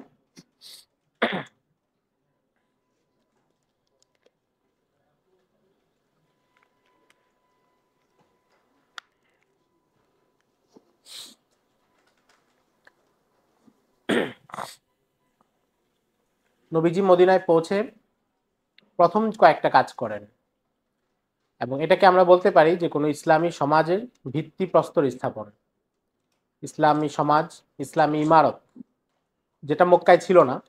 মক্কায় ইসলামটা ছিল মক্কার যে কুরাইশ কাফেররা আছে অনেকটা তাদের ছায়ায়, এবং সেই জন্য ইসলাম পরিপূর্ণ বিকশিত হতে পারছিল না। কিন্তু এখন নবীজি এমন একটা ভূখণ্ডে এসেছেন যেখানকার মানুষ তার আনসার, এবং এখানে ইসলামের যে কোনো বিধিবিধান বাস্তবায়ন করা অনেক বেশি সহজ মক্কার তুলনায়। নবীজি প্রথম যে কাজটা করেন মক্কায় পৌঁছে, সেটা হচ্ছে তিনি মসজিদে নববী নির্মাণ করেন। এবং মসজিদে নববী নির্মাণকে আমরা বলতে পারি যে শুধু একটা মসজিদ নির্মাণ না, বরং আগামী দিনে যে ইসলামী ইমারত প্রতিষ্ঠা হতে যাচ্ছে তার একাধিক প্রতিষ্ঠান একই সাথে নির্মাণ করা হচ্ছে। আমাদের এখানে শিরোনাম আছে যে নবীজির শাসন ব্যবস্থা। তো নবীজির শাসন ব্যবস্থায় অনেকগুলো শাখাতেই মসজিদ হচ্ছে একটা গুরুত্বপূর্ণ উপাদান। নামাজের জায়গা হিসেবে তো মসজিদের গুরুত্ব আছেই, কিন্তু একই সাথে মদিনার সমাজে শিক্ষা প্রতিষ্ঠানের জায়গা, সেটাও মসজিদে নববী। সামরিক প্রশিক্ষণের জায়গা, আপনারা জানেন যে মসজিদে নববীর সামনের জায়গায় সাহাবায়ে কেরামের মধ্যে কুস্তি প্রদর্শন হতো, তারা শারীরিক কসরত করতেন। এবং যুদ্ধের সময়ে এটা এক প্রকার সেনাবাহিনীর কার্যালয় বলতে পারি, কারণ সাহাবীরা যখন যুদ্ধে যাওয়ার জন্য নাম লেখাতেন সেটাও মসজিদে নববীতেই লেখানো হতো। এবং নবীজির আদালত, সেটাও মসজিদে নববী ছিল, এখানে বসেই নবীজি বিচার করতেন। এবং নবীজির যে বাজার মনিটরিং বা মার্কেটের অবস্থা যাচাই, সেগুলোর যে গুরুত্বপূর্ণ নির্দেশনা, সেগুলো এখান থেকে পরিচালিত হতো। নবীজি আরবের বাইরে বড় বড় শাসকদের কাছে যে চিঠি পাঠিয়েছেন, অর্থাৎ পররাষ্ট্র বিভাগ যেটাকে বলতে পারি, এবং তারা যে চিঠি পাঠিয়েছেন সেটার জবাব যে নবীজি দিয়েছেন, এগুলো মসজিদে নববীতে বসেই দিয়েছেন। অর্থাৎ নবীজি যখন মসজিদে নববী প্রতিষ্ঠা করছেন, তখন শুধু একটা মসজিদ বা একটা দালান না, বরং নতুন যে ইসলামী সমাজ এখানে গঠিত হতে যাচ্ছে এবং ইসলামী ইমারত কায়েম হতে যাচ্ছে, তার আনুষঙ্গিক অনেকগুলো বিভাগকে তিনি প্রতিষ্ঠা করছেন। এবং সেটা আমরা আর পরে দেখবো যে নবীজি কিভাবে এই বিভাগগুলো পরিচালনা করতেন। নবীজি প্রথম কাজ করেছেন যে এখানে মসজিদে নববী নির্মাণ করেছেন। দ্বিতীয় কাজ করেছেন, তিনি আনসার এবং মুহাজিরদের মধ্যে এক প্রকার ভ্রাতৃত্বমূলক সম্পর্ক গড়ে দিয়েছেন, যেটাকে মুআখাত বলা হয়। মুআখাত মানে হচ্ছে মক্কার একজন আনসারের সাথে মদিনার একজন মুহাজিরের একটা সম্পর্ক করে দেওয়া। এবং এটা সবার কাছে নির্ধারিত ছিল যে মক্কার উনার সাথে মদিনার উনার সম্পর্ক। এবং এই সম্পর্কে আনসাররা এতটা উজ্জীবিত ছিলেন, তারা তো শুধু নবীজির প্রতি না, বরং মুহাজিরদের প্রতি, পুরো ইসলামের প্রতি তাদের যেই আনুগত্য এবং আস্থাশীল এবং সম্পর্ক, যেটা আমরা একটু আগে বলছিলাম, তারা এখানে এটা প্রমাণ দিয়েছেন। হযরত আব্দুর রহমান ইবনে আউফ রাদিয়াল্লাহু তাআলা আনহু, যিনি মক্কার একজন শীর্ষস্থানীয় সাহাবী ছিলেন, ধনী ব্যবসায়ী সাহাবী, তিনি যখন মদিনায় আসেন, নবীজি তার সাথে সম্পর্ক করে দেন সাদ ইবনুর রবি রাদিয়াল্লাহু তাআলা আনহু, যিনি আনসার ছিলেন। সাদ ইবনুর রবি প্রথম সাক্ষাতে ওনাকে বলেন যে আমার খেজুর বাগান আছে, আপনি এগুলো দেখেন, এখান থেকে যা আপনার পছন্দ আপনি নিয়ে যেতে পারেন মালিকানা হিসেবে। আমার একাধিক স্ত্রী আছে, আপনার যাকে পছন্দ বলতে পারেন, আমি তালাক দিয়ে দিব, আপনি তাকে বিবাহ করতে পারবেন। আমার ঘর আছে, যেই ঘর আপনার ইচ্ছা আপনি নিয়ে যেতে পারবেন। এটা কোনো সহজ বিষয় না। সকল কিছু, যে মানুষগুলো 2 দিন আগে অপরিচিত ছিল, মক্কার সব মুহাজিরত আনসারদের কাছে পরিচিত ছিলেন না, কিন্তু তাদেরকে তারা বলছেন যে আমার সবকিছু আপনার কাছে দিয়ে দিলাম, আপনি যেটা ইচ্ছে নিতে পারেন। আব্দুর রহমান ইবনে আউফ বললেন, আমার এগুলো কিছুই দরকার নাই, আমি ব্যবসায়ী মানুষ, আমাকে মদিনার বাজার দেখিয়ে দিন, আমি বাজারে গিয়ে ব্যবসা করব। এগুলো যা দরকার এগুলো আমি নিজেই উপার্জন করে নিয়ে নিতে পারবো। তো তিনি এরপর বাজারে গেলেন, ব্যবসা করলেন। কিন্তু আমরা বুঝাতে যাচ্ছি যে আনসারদের মানসিকতাটা কেমন ছিল। এই জন্য হযরত বেলাল রাদিয়াল্লাহু তাআলা আনহু, উনি হযরত ওমর রাদিয়াল্লাহু তাআলা আনহুর শাসন আমলে, অর্থাৎ আমরা বলতে পারি হিজরতের ঘটনার প্রায় 20 বছর পরে, একটা সফরে সিরিয়া যাচ্ছিলেন। ওমর রাদিয়াল্লাহু তাআলা আনহু তাকে পাঠাচ্ছিলেন। তো ওমর রাদিয়াল্লাহু তাআলা আনহু তাকে বললেন যে আপনি যদি এই সফরে মারা যান, তাহলে আপনার সম্পত্তি এবং আপনার মদিনায় যে সম্পদ আছে এগুলো কে পাবে? তো উনি বললেন যে আমার এই সম্পদ পাবে আবু রুয়াইহা, একজন আনসারী সাহাবী, কারণ তার সাথে নবীজি আমার ভ্রাতৃত্বের বন্ধন করে দিয়েছিলেন এবং তিনি এখন পর্যন্ত এই সম্পদ অটুট রেখেছেন, কাজে আমার সম্পদও তিনিই পাবেন। এটা হচ্ছে মুহাজিরদের পক্ষ থেকে আনসারদের প্রতি ভালোবাসার প্রতিদান, আনসারদের ভালোবাসার প্রতিদান। এবং একটা নির্ধারিত সময় পর্যন্ত নবীজি এই নির্দেশও দিয়েছিলেন যে কোনো আনসারী সাহাবী যদি মারা যান, তাহলে তার নিকটাত্মীয়ের পরিবর্তে তার সাথে মুআখাতে যেই মুহাজির সাহাবী আবদ্ধ আছেন ভ্রাতৃত্বের বন্ধনে, তিনি তার সম্পত্তির মিরাস পাবেন। পরে অবশ্য এই বিধানটা রহিত হয়ে যায়। এর একটা কারণ ছিল, তখন পর্যন্ত অনেক আনসারদের পরিবার বা আত্মীয় স্বজন অনেক হয়তো ইসলাম গ্রহণ করে নাই। তো নবীজি চেয়েছিলেন তাদের পরিবর্তে যেন মুহাজিররা পায়, তবে এটা বেশি দিন ছিল না। তো নবীজি দ্বিতীয় কাজ করেছেন মুআখাতের সম্পাদন, এবং এটার মানে হলো যে প্রত্যেকের সাথে প্রত্যেকের বন্ধনটা আরো অনেক বেশি গভীরভাবে মজবুত হয়ে যায়। আমরা 2টা উদাহরণ দিয়েছি, এই ধরনের ঘটনা আরো প্রচুর আছে সিরাতে, যে এক একজন সাহাবী আপন ভাইয়ের চাইতে, আপন বাবা বা আপন রক্তের সম্পর্কের চাইতে এই সম্পর্কটা অনেক বেশি গুরুত্ব দিতেন দ্বীনি দৃষ্টিকোণ থেকে। 3 নম্বর কাজ নবীজি করেন যে মদিনায় আগে থেকে যে ইহুদিরা ছিল তাদের ব্যাপারে একটা পদক্ষেপ নেন। আমরা বলেছি যে ইহুদিদের বড় 3টা গোত্র ছিল, বনু কাইনুকা, বনু নাজির, বনু কুরাইজা, যারা হচ্ছে মদিনা আগে থেকে অবস্থান করছিল। এবং তারা আসছিল কেন মদিনায়? শেষ নবীজির অপেক্ষায় থাকার জন্য। এবং হজের সফরে একবার নবীজি মদিনার এক ব্যক্তিকে দাওয়াত দিলেন। দাওয়াত পাওয়ার পরে নবীজি যখন তাকে ইসলামের কথা বললেন, তো তিনি বললেন যে হ্যাঁ, আমাদের এলাকার ইহুদিরা তো এই কথাই বলে শেষ নবীজির ব্যাপারে। তারপরে লক্ষণগুলো পর্যন্ত মিলে যাচ্ছিল, কিন্তু তারা ইসলাম গ্রহণ করতে পারেনি কেন? যে তিনি ইসহাকের বংশধর থেকে এসেছেন, এই কারণে। তো নবীজি বুঝতে পারলেন যে ইহুদিরা হচ্ছে আগামী দিনে এখানকার মদিনায় যে ইমারত কায়েম হবে, ইমারত প্রতিষ্ঠিত হবে। আমি মানে সচেতনভাবে রাষ্ট্র শব্দটা বলছি না, কারণ রাষ্ট্র যে আধুনিক সংজ্ঞা, সেটার সাথে ইসলামী ইমারতের অনেকগুলো পার্থক্য আছে, এমনি বলা যায় বোঝার জন্য, বাকি তাও আমরা আপাতত এটাকে ইমারত বলি, ইমারা বলি।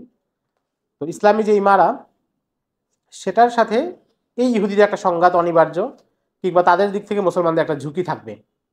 এই জন্য নবীজি দ্বিতীয় কাজ করেন যে তাদের সাথে একটা চুক্তি করেন, যেটাকে আমরা সাধারণত মদিনা সনদ হিসেবে চিনি। তো মদিনা সনদ শব্দটা অনেক নতুন, পেছনে ইসলামী ইতিহাসে এটাকে আল কিতাব অথবা সহিফা এই নামেই বলা হয়েছে। মদিনা সনদটা হচ্ছে দুইটা ধাপে বিভক্ত। এর প্রথম অংশ হচ্ছে মুসলমানদের সাথে আনসার ইহুদিদের কি সম্পর্ক হবে, অর্থাৎ মদিনার যে ইসলামী ইমারত তার সাথে ইহুদিদের সম্পর্কটা কি হবে, ইহুদিরা কতটুকু নিরাপত্তা পাবে, আবার কখন তারা মুসলমানদেরকে সাহায্য করবে, এই সম্পর্কের ধারা নিয়ে প্রায় 20টা বা 22টা ধারা হচ্ছে এই অংশে। আর দ্বিতীয় অংশ হচ্ছে আনসার এবং মুহাজিরদের যে সম্পর্ক বিভিন্ন গোত্রের সাথে, সেটা নিয়ে। তো মুহাদ্দিসিনে কেরামের মতে প্রথম অংশ যেটা, অর্থাৎ মুসলমানদের সাথে ইহুদিদের সম্পর্ক, এটা সম্পাদন হয় বদরের যুদ্ধের আগে। আর আনসার এবং মুহাজিরদের মধ্যে যে অংশ, এটা আরো একটু পরে 4th বা 5ম হিজরির দিকে এটা লেখা হয়। এবং মদিনা সনদটা লিখিত হয়েছিল, মোটামুটি 46টা ধারা এখানে আছে। এখানে মোটা দাগে যেই বিষয়টা ছিল ইহুদিদের সাথে, সেটা হচ্ছে যে ইহুদিরা মুসলমানদের এই নতুন ইমারতে তারা নিরাপত্তা পাবে, বিনিময়ে তারা কখনো এই শাসন ব্যবস্থা বা এই যে এখানে হুকুমত কায়েম হচ্ছে এটার বিরুদ্ধে বিদ্রোহ করবে না, মুসলমানদের কোনো শত্রুর সাথে হাত মিলাবে না, এবং মুসলমানদের বিরুদ্ধে কোনো প্রকার উস্কানি দিবে না। আর বিপরীতে তারা যদি কখনো আক্রান্ত হয়, তাদের উপর যদি অন্য কেউ আক্রমণ করে, তাহলে মুসলমানরা তাদেরকে নিরাপত্তা দিবে। এবং আপনারা জানেন যে খাইবারের যুদ্ধের সময় ইহুদিরা এই প্রতিশ্রুতি কিন্তু ভঙ্গ করেছিল। তারা মক্কার কুরাইশদেরকে উস্কে যুদ্ধে নিয়ে এসেছে, তাদের সাহায্য করতে চেয়েছে, এবং বনু কুরাইজাকে যে শাস্তি দেওয়া হয় সেটা ছিল এই দেশদ্রোহীদের কারণেই, যে তারা হচ্ছে তাদের সাথে আগে যে চুক্তি ছিল সেটা ভঙ্গ করেছে। তো মদিনা সনদ হচ্ছে আমরা বলতে পারি নবীজির শাসন কাঠামোর একদম প্রথম দিকের একটা দলিল, যেটার মাধ্যমে তিনি নিজের শাসন ব্যবস্থার ভিত্তিটা স্থাপন করছেন। কিন্তু আমাদের দেশে বা বিভিন্ন জায়গায় মদিনা সনদ নিয়ে নানা ধরনের কথা বলা হয়।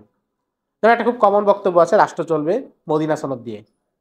এটা বাংলাদেশে অনেকে বলেছে, পাকিস্তানের পারভেজ মোশাররফ বলেছে, এরপর ইমরান খান বলেছে, আর অনেকে বলেছে। এটা একটা হাওয়াই কথা, কারণ মদিনা সনদ হচ্ছে একটা সাময়িক চুক্তি, এবং এটা একটা নির্ধারিত সময় পর্যন্তই ছিল, এরপর এটা চালু ছিল না। এবং আরো সহজ করে বললে এটা ছিল নির্দিষ্ট কিছু গোত্রের সাথে, ইহুদিদের সাথে, আনসার এবং মুহাজিরিনদের সাথে। এখানে পরিপূর্ণ রাষ্ট্র ব্যবস্থার যে উপাদানগুলো, শাসন ব্যবস্থার উপাদানগুলো, সেগুলো কিন্তু কিছুই নাই। তো মদিনা সনদকে অনেকে সংবিধান অর্থে বলেন, কিন্তু আসলে মদিনা সনদ সংবিধান বলতে আমরা যেটা বুঝি, বা মানে শব্দটার প্রতি, শব্দকে সংবিধান নাও যদি বলি, মানে একটা শাসন ব্যবস্থা পরিচালনার যে নিয়ম নির্দেশিকা দরকার, মদিনা সনদ সেটা ছিল না। মদিনা সনদ হচ্ছে একটা, আমরা বলতে পারি নিরাপত্তা চুক্তি কিংবা রাজনৈতিক মিত্রতা, সেটার একটা সম্পর্ক। কিন্তু এটাকে যারা এখানে বলতে চায় যে রাষ্ট্র চলবে মদিনা সনদে, আসলে ব্যাপারটা এমন না যে তারা মদিনা সনদ মেনে চলবে। মূলত এটা বলে তারা বলতে চায় যে দেশে ইসলামী হুকুমত কায়েম হবে, এটা স্বপ্ন দেখাতে চায় আর কি, রাজনৈতিক স্বার্থে ব্যবহার করে।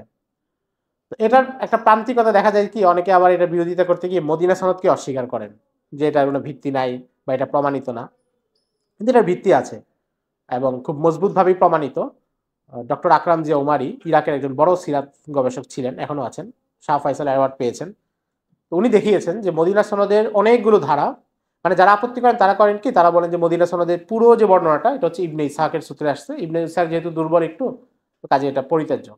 আকরামজি উমারি দেখিয়েছেন যে না, এটা শুধু ইবনে ইসহাকের সনদে না, বরং এখানে অনেকগুলো ধারা, এটা সরাসরি কুতুবে সিত্তা, বুখারী, মুসলিম, আবু দাউদ, তিরমিজি, নাসাই, এখানেই পাওয়া যায়। তো 46টা ধারার মধ্যে অন্তত 40টা ধারাই বিভিন্ন হাদিসের গ্রন্থে পাওয়া যায়, তার মানে এটার অস্তিত্ব প্রমাণিত। ধারাবাহিকতা নিয়ে কথা হতে পারে যে এই চুক্তি প্রথম না দ্বিতীয়, সেটা ভিন্ন কথা, কিন্তু মদিনা সনদের অস্তিত্ব প্রমাণিত। কিন্তু একই সাথে এটা শাসন ব্যবস্থার একটা প্রাথমিক পদক্ষেপ এবং একটা রাজনৈতিক চুক্তি, মিত্রতা, কিন্তু এটাই চূড়ান্ত গন্তব্য না, বা শাসন ব্যবস্থার মূল কাঠামো এখানে নির্ধারিত হয়নি। তো নবীজি তৃতীয় কাজ করলেন কি, যে মদিনার যে সমাজ সেটাকে ইহুদিদের কাছ থেকে সাময়িকভাবে নিরাপদ করলেন এবং ইহুদিদেরকে একটা জায়গায় সীমাবদ্ধ করে দিলেন। এবার হচ্ছে এখানে যে বসতি, এখানে যে জনমানুষ, তাদেরকে গড়ে তোলার ব্যবস্থা। একটা সমাজ কিভাবে গঠন হয়, বিশ্বের নানা অঞ্চলে মানুষ, নানা সমাজ দর্শন আছে নানা জনের কাছে, কিন্তু মুসলমানদের যে সমাজ দর্শন, সেখানে প্রথম হচ্ছে ব্যক্তিগত তরবিয়া।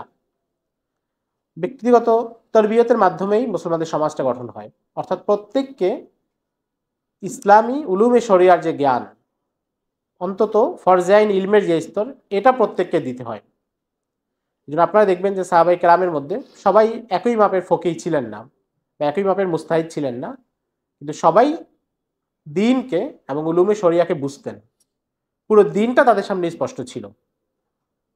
কিন্তু আমাদের সমাজে যেটা হয় যে আমরা দিন পুরো বিষয়টা কি সেটাই ভালো করে জানি না, এবং দিনের উপর অনেকদিন থাকার পরেও দিনের অনেক সাধারণ বিষয় আমরা জানি না।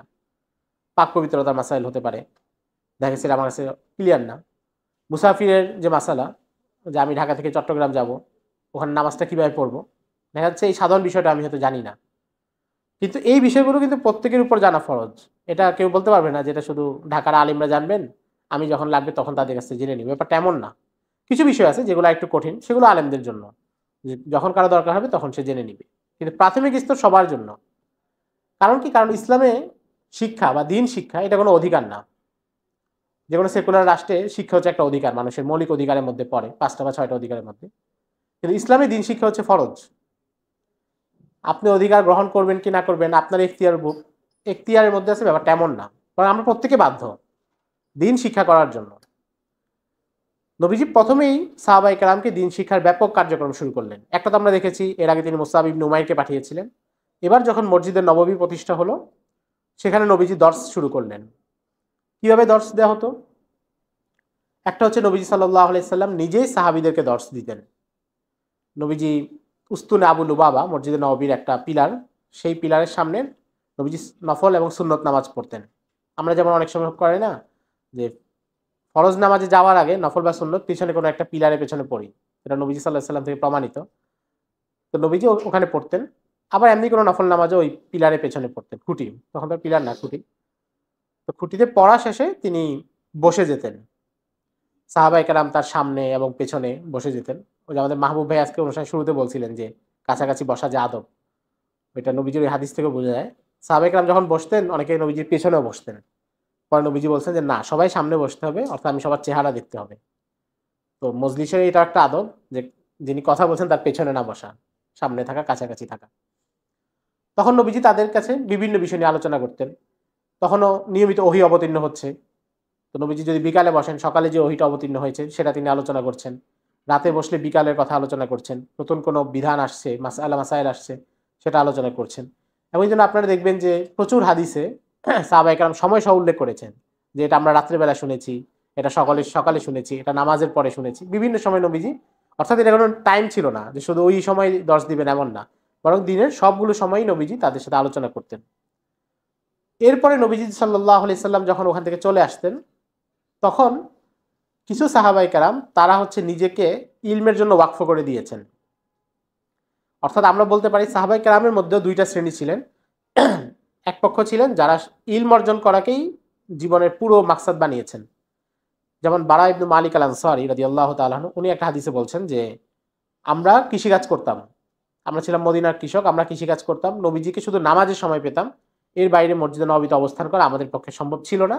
কিন্তু আবু হুরায়রা রাদিয়াল্লাহু তাআলা আনহু এবং অন্যরা তারা মসজিদে নববীতে অবস্থান করতেন এবং সেখানে অবস্থান করে নবীজির আলোচনাগুলো শুনতেন, হাদিসগুলো সংগ্রহ করতেন। এজন্য আপনারা জানেন যে আবু হুরায়রা রাদিয়াল্লাহু তাআলা আনহু ইসলাম গ্রহণ করেছেন কিন্তু পরের দিকে, অল্প কয়েক বছর নবীজিকে পেয়েছেন, কিন্তু সবচেয়ে বেশি হাদিস তার মাধ্যমে বর্ণিত হয়েছে, কারণ তিনি মসজিদে নববীতেই সবসময় পড়ে থাকতেন। তো এই যে যারা মসজিদে নববীতেই সবসময় থাকতেন তাদেরকে বলা হয় আসহাবে সুফা, আমরা এটা জানি। এবং আমরা জানি যে এটা একটা দর্শগাহের মতো ছিল। এবং আসহাবে সুফার সংখ্যাটা ওঠানামা করতো, অনেক বর্ণনা পাওয়া যায়, 60-70 থেকে 200 পর্যন্ত সংখ্যা বিভিন্ন ছিল। অর্থাৎ মানে এটা তো আর কোনো প্রতিষ্ঠানের মতো না যে একজন সারা বছর থাকতেন, হয়তো কিছুদিন ছিলেন আবার চলে গেছেন, আবার নতুন অনেকে আসছেন। তারা যেটা করতেন, তারা নিজেরা সবসময় ইলমি আলোচনা করতেন, বিভিন্ন সূরা শিখতেন, একে অপরকে শিখাতেন।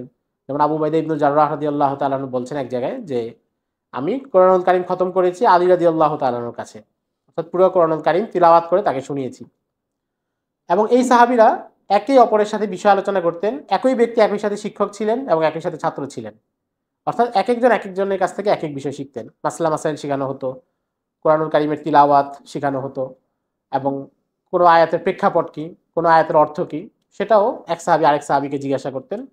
অথবা অনেক সময় তারা নিজেদের মধ্যে প্রশ্ন থাকতো, নবীজি সাল্লাল্লাহু আলাইহি সাল্লাম যখন যেতেন তখন তারা নবীজিকে প্রশ্ন করে জেনে নিতেন। এটা ছিল নবীজি সাল্লাল্লাহু আলাইহি সাল্লামের প্রথম দর্সগাহ। এবং হিজরতের কিছুদিনের মধ্যে মদিনায় অন্তত 9টা মসজিদ প্রতিষ্ঠিত হয়। আল্লামা সামহুদি একজন বড় সিরাতবিদ আছেন, ওনার বই আছে ওয়াফা ওয়াল ওয়াফা বি আখবারি দারিল মুস্তাফা। এটা যদি ইংরেজি বাংলা অনুবাদ হয় নাই, ইংরেজি অনুবাদ থাকলে আমরা সংগ্রহ করতে পারি, থাকার কথা। তো ওখানে হচ্ছে উনি সিরাতের এই ধরনের তথ্যগুলো প্রচুর দিয়েছেন, যে মদিনার সামাজিক পরিবেশ কেমন ছিল, স্থাপনা কেমন ছিল, নবীজি আসার আগে আসার পরে কি কি চেঞ্জ হয়েছে, এগুলো নিয়ে অনেক লম্বা আলোচনা করেছেন। তো সেখানে উনি লিখেছেন যে হিজরতের কিছুদিনের মধ্যেই মদিনায় 9টা মসজিদ প্রতিষ্ঠা হয়। প্রত্যেকটা মসজিদে নবীজি ইমাম নিয়োগ করেন এবং সেখানকার মুয়াল্লিমও নিয়োগ করেন। প্রত্যেকে তারা ওই মসজিদে যেতেন এবং ওই মসজিদের বসতিতে যে লোকজন তাদের বাচ্চাদেরকে দিন শিখাতেন। এবং নবীজি সাল্লাল্লাহু আলাইহি সাল্লাম নানাভাবে দিন শেখানোর প্রতি উদ্বুদ্ধ করেছেন। এটা তো ইসলামের একটা মৌলিক জায়গা, যেহেতু ফরজ ফরজ এবং এই যে ইলম চর্চা, এটা হচ্ছে মদিনার সমাজে আমরা বলতে পারি প্রথম বৈশিষ্ট্য। কারণ জিহাদ, অভিযান, অন্যান্য যা কিছুগুলো একটু পরে শুরু হয়েছে, কিন্তু একেবারে প্রথম দিন থেকে মদিনার এই সমাজের বৈশিষ্ট্য হচ্ছে ইলম চর্চা। অর্থাৎ মুসলমানদের কোনো সমাজ সেটা ইলম চর্চা, বিশুদ্ধ ইলম চর্চা ছাড়া সম্ভব না। জাগতিক শিক্ষা বা আরো সহজে বললে সেকুলার শিক্ষা ব্যবস্থা, সেটা হচ্ছে আমাদের একটা জরুরত সমাজে চলার জন্য এবং বর্তমান বিশ্বের পরিস্থিতিগুলো মোকাবেলা করার জন্য, কিন্তু সেটা মূল মাকসাদ না। একজন মুসলমানের সন্তান জাগতিক শিক্ষা নিবে বা নাও নিতে পারে, কেউ যদি এটা ত্যাগ করে কোনো সমস্যা নাই, কেউ যদি এটা ত্যাগ করে শুধু আলিমই হবে কোনো সমস্যা নাই, কিন্তু যদি সে স্কুলেও যায়, যদি সে কোনো প্রতিষ্ঠানেও যায়, সেটা হচ্ছে তার পরের কাজ। প্রথম কাজ হচ্ছে তাকে ঘরে বা এলাকার মক্তবে বা এলাকার মাদ্রাসায় তাকে কোরআনুল কারীম শিক্ষা দেওয়া এবং মৌলিক জ্ঞান, মৌলিক ইলম শিক্ষা দেওয়া শরীয়তের ব্যাপারে। এটা ছাড়া আমরা বলতে পারবো না যে একজন মুসলিম সন্তানকে সঠিক তরবিয়ত দেওয়া হচ্ছে, যে তাকে সেকুলার শিক্ষা ব্যবস্থায় পড়ানো হচ্ছে কিন্তু সে তার নিজের দিন সম্পর্কে মৌলিক জ্ঞান তার নাই। অন্তত ফরজাইনের সীমানা যতটুকু, ফরজাইন ইলমের সীমানা হচ্ছে যে প্রত্যেক ব্যক্তি তার সাথে সম্পর্কিত যে বিষয়গুলো এগুলো সে জানবে। এটা সীমানা বাড়ে কমে। অর্থাৎ আপনি আজকে কোনো ব্যবসা করতেছেন না, তাহলে ব্যবসার মাসালা জানা আপনার জন্য ফরজ না, কিন্তু আগামীকাল যখন এখানে দোকান দিবেন বা অনলাইনে কোনো বিজনেস করবেন, তখন এই মাসালাগুলো জানা আপনার জন্য ফরজ হয়ে যাবে। কেউ হয়তো এখন একটা জব করতেছে না, তো ওই জবের মাসালা জানা তার জন্য জরুরি না, কিন্তু আগামীকাল ওই জবে যখন যাবে ওটা জানা জরুরি হয়ে যাবে। কিন্তু মৌলিকভাবে হচ্ছে আকিদার ইলম, মাসলা মাসাইলের ইলম, নামাজের যত মাসলা মাসাইল আছে, জাকাতের আছে, প্রাথমিক যেগুলো, এগুলো সব জানা ফরজ। কিন্তু আমাদের সমাজে হচ্ছে আমরা এমন একটা সমাজ গড়ে তুলেছি যেখানে একদিকে আলেম ওলামা, তালিবুল ইলম, যারা ইসলাম সম্পর্কে আলহামদুলিল্লাহ ভালো জানেন, এবং আমরা তাদেরকে মনে করি যে এই পুরো জানার দায়িত্বটা শুধু তাদেরই, আর আমাদের সন্তান সে স্কুলে যাবে, সে কলেজ ইউনিভার্সিটিতে পড়বে, তার দিন সম্পর্কে আর কোনো জানার দরকারই নেই। এমন একটা সমাজ ব্যবস্থা আমাদের এখানে তৈরি হয়েছে, কিন্তু এটা কোনো ইসলামী সমাজের বৈশিষ্ট্য হতে পারে না। যে কেউ যে স্কুল কলেজে পড়তে পারে পড়ুক, মাসলা মাসাইল সাপেক্ষে। সব প্রতিষ্ঠানের রুলস একরকম না, সব বিষয়ের রুলস একরকম না, আলেম ওলামাদের সাথে মাশওয়ারা করে। কিন্তু মৌলিক জায়গা হচ্ছে যে প্রত্যেককে আগে মুসলমানের সন্তান হিসেবে গড়ে তুলতে হবে, তাকে মৌলিক ইলম দিতেই হবে। এবং নবীজি সাল্লাল্লাহু আলাইহি সাল্লাম মদিনার যে সমাজ প্রতিষ্ঠা করেছেন, সেখানে প্রথম কাজ করেছেন যে সবাইকে দ্বীন ইলম শিক্ষা দিয়েছেন। এবং ইলম শিক্ষা দেওয়া কিংবা ইলম গ্রহণ করা, এটাই হচ্ছে যে কোনো মুসলমানের কাজ। অর্থাৎ মুসলমানদের হয়তো দুইটা ধারা থাকবে, মানে দুইটা কাজের কোনো একটা কাজে সে থাকবে, হয়তো সে ইলম শিখাবে অথবা শিখবে। নবী সাল্লাল্লাহু আলাইহি সাল্লাম একদিন খুতবা দিচ্ছিলেন, পরে তিনি বললেন যে মা বাল ওয়াকওয়ামিন লা ইউআল্লিমুনা জিরানাহুম, যে ওই মানুষদের কি হলো যারা তাদের প্রতিবেশীদেরকে ইলম শিখায় না। আবার একটু পরে তিনি বলছেন যে ওই মানুষদের কি হলো যারা তাদের প্রতিবেশীদের কাছ থেকে ইলম শিখে না।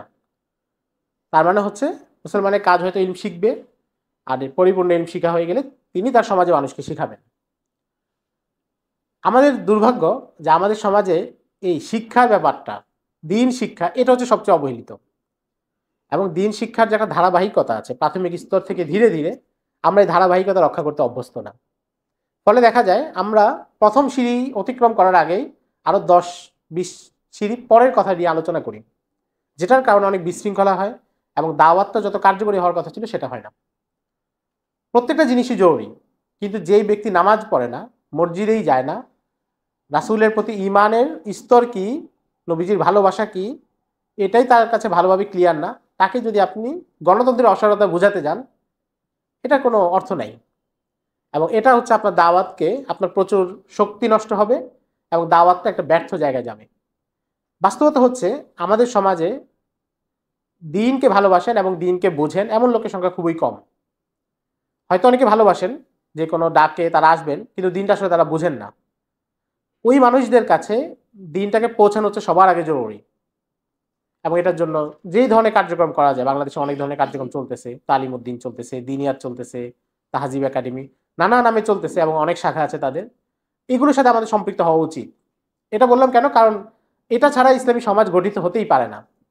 এবং এটা যদি না করা হয়, কোনো মুসলিম সন্তানকে যদি দিন প্রথমে দেয়া না হয় এবং তাকে সেকুলার শিক্ষা ব্যবস্থার হাতে তুলে দেওয়া হয়, তাহলে 1-2 প্রজন্ম পরে এত বিরাট তফাৎ হয় যে এটা আকাশ কুসুম কল্পনা হয়ে যায়। আপনারা আবুল মনসুর আহমদের নাম জানেন, বাংলাদেশের বিখ্যাত রাজনীতিবিদ ছিলেন, লেখক, আমার দেখা রাজনীতির 50 বছরের লেখক। উনার আত্মজীবনী আছে, আত্মকথা, তো সেটা পড়লে দেখবেন উনি যে পরিবারের সদস্য, উনার পরিবার বালাকোটে জিহাদ করেছে সাইয়েদ আহমদ শহীদের কাফেলায়, আমাদের ময়মনসিংহ থেকে গিয়ে সীমান্ত এলাকায় গিয়ে জিহাদ করেছে সাইয়েদ আহমদ শহীদের কাফেলায়। আর উনি কলকাতায় পড়তে গিয়ে নাস্তিক হয়ে গিয়েছেন, পরে অজ্ঞেয়বাদী হয়ে গিয়েছেন, অর্থাৎ আমি নিশ্চিত না, এই চিন্তায় চলে গেছেন। অথচ পরিবার হচ্ছে এই জায়গার। ডক্টর ইকবালের কথা আপনারা জানেন, ভারতীয় মুসলমানদের নবজাগরণের অন্যতম অগ্রদূত মনে করা হয় এবং একজন অসাধারণ দার্শনিক মনে করা হয়। তার ছেলে জাভেদ ইকবাল পাকিস্তানের সবচেয়ে বড় কট্টর সেকুলার বিচারক ছিল এবং ইসলামী হুকুমতের পক্ষে তার বাবা যে কবিতা লিখেছিল, এগুলো প্রত্যেকটার বিরুদ্ধে তার কথা আছে।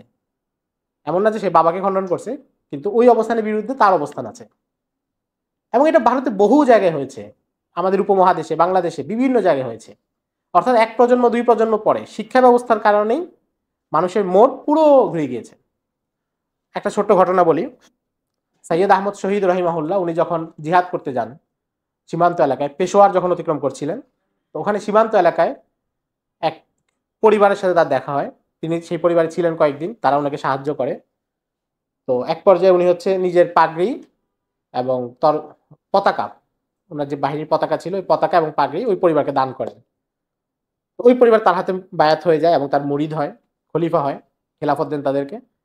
পরে ওই পরিবারটা 2 ভাগ হয় এবং 2 ভাগ, এক ভাগের কাছে পতাকাটা সংরক্ষিত ছিল, তাদের নাম হয় পীর ঝান্ডা, অর্থাৎ তাদের কাছে ঝান্ডা পতাকা আছে।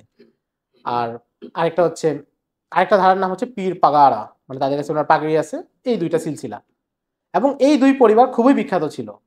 একদিকে তারা তাসাউফ চর্চা করতো, আবার একদিকে জিহাদ করতো। আপনারা জানেন 1940-এর দশকে ব্রিটিশদের বিরুদ্ধে একটা জিহাদ হয়েছিল, এটাকে হুর জিহাদ বলে। ওই হুর জিহাদের নেতৃত্ব দিয়েছে এই 2 পরিবার এবং প্রচুর ব্রিটিশ সৈন্যকে তারা হত্যা করতে সমর্থ হয়েছিল সীমান্ত এলাকায়। ব্রিটিশরা করলো কি, একটা অভিযান করলো, অভিযান করে তখনকার যিনি পীর পাগাড়া যিনি ছিলেন সিবগাতুল্লাহ, এই সিবগাতুল্লাহকে ওনারা হত্যা করলো ব্রিটিশরা। সিবগাতুল্লাহর ছেলে ছিল অল্প বয়স, তাকে ওখান থেকে ধরে নিয়ে গেল, নিয়ে তাকে জেলখানা টানে রাখে নাই, তাকে নিয়ে ইংল্যান্ডে নিয়ে গেছে এবং ওখানে একটা স্কুলে ভর্তি করে দিছে। এবং কিছু বছর সে পড়াশোনা করছে, করার পরে ব্রিটিশরা আবার তাকে ফিরিয়ে দিয়ে গেছে। ব্রিটিশ বলতে তখন তো ভারত স্বাধীন হয়ে গেছে।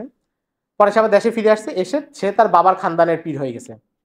স্বাভাবিক, সে তার বাবার যে পরিবার সেখানে পীর হয়েছে, এমন পীর যার দাড়ি নাই এবং যে কট্টর সেকুলার। এবং এখনো তাদের বর্তমান যে পীর, এই পীরের নাম হচ্ছে সিবগাতুল্লাহ শাহ রাশেদি। আপনারা ইউটিউবে সার্চ দিলে তার আলোচনা পাবেন। কট্টর সেকুলার, দাড়ি নাই, কিছু নাই, পীর মুরিদি করতেছে শার্ট প্যান্ট পরে। সে তার বাবার মতো, তার বাবাকে ব্রিটিশরা পড়াইছে। দেখেন, ব্রিটিশরা কিন্তু তাকে হত্যা করে নাই, শুধু নিয়ে গিয়েছে ইংল্যান্ডে, পড়িয়ে আবার ফেরত দিয়ে দিছে। যাদের পরিবার 200 বছর ধরে জিহাদ করছিল সীমান্ত এলাকায় এবং যারা তাসাউফের চর্চায় অসাধারণ জায়গায় ছিল, তাদের প্রজন্ম এখন সেকুলার। যদিও তারা খানকা টানকা ধরে রাখছে, খানকা তো ধরে রাখে ব্যবসার জন্য, সেটা তো ভিন্ন বিষয়। তো এটা শিক্ষার প্রভাব। এই জন্য ইবনে তাইমিয়া রাহিমাহুল্লাহ ওনার ইক্তেদাউস সিরাতুল মুস্তাকিম এক জায়গায় বলেছেন, ইতিয়াদিল লুগাতি ইউসিরু ফিল আকলি ওয়াল খুলুকি তাসিরান কবিয়ান বাইয়িনা, যে ভাষা শিক্ষা, কোনো জ্ঞান, এটা শুধু শিক্ষা না, এটা পিছনে দর্শন থাকে এবং এটা মানুষকে প্রভাবিত করে, মানুষের মন, মস্তিষ্ক, চেতনা সবকিছুকে প্রভাবিত করে। একটা ছেলে স্কুল কলেজে পড়তেছে, এগুলো তো এখন আপনারা আরো বেশি স্পষ্ট, আমাদের যেসব ভাইরা কাজ করতেছেন আপনারা তাদের কাছ থেকে আরো স্পষ্ট যে শিক্ষা ব্যবস্থা কি কি ত্রুটি আছে, এটা বলার কিছু নাই। কিন্তু শিক্ষা ব্যবস্থার মূল বিষয়টা এটা কখনোই শুধু আপনাকে কোনো দক্ষতা শিখায় না, এটার পেছনে একটা দর্শন দিয়ে দেওয়া হয়।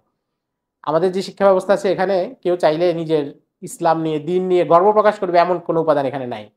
বরং যে দিন পালন করে সে কিভাবে আরো হীনমন্য থাকবে। প্রত্যেকটা ক্যাম্পাসে একই অবস্থা, যে দিন পালন করে সে সেখানে অপরাধী, আর যে আল্লাহর সাথে যত বেশি বিদ্রোহ করবে, অবাধ্যতা করবে, গুনাহ করবে, সে সেখানে আপডেট ছেলে এবং ফ্যাশন বা স্মার্ট একজন লোক।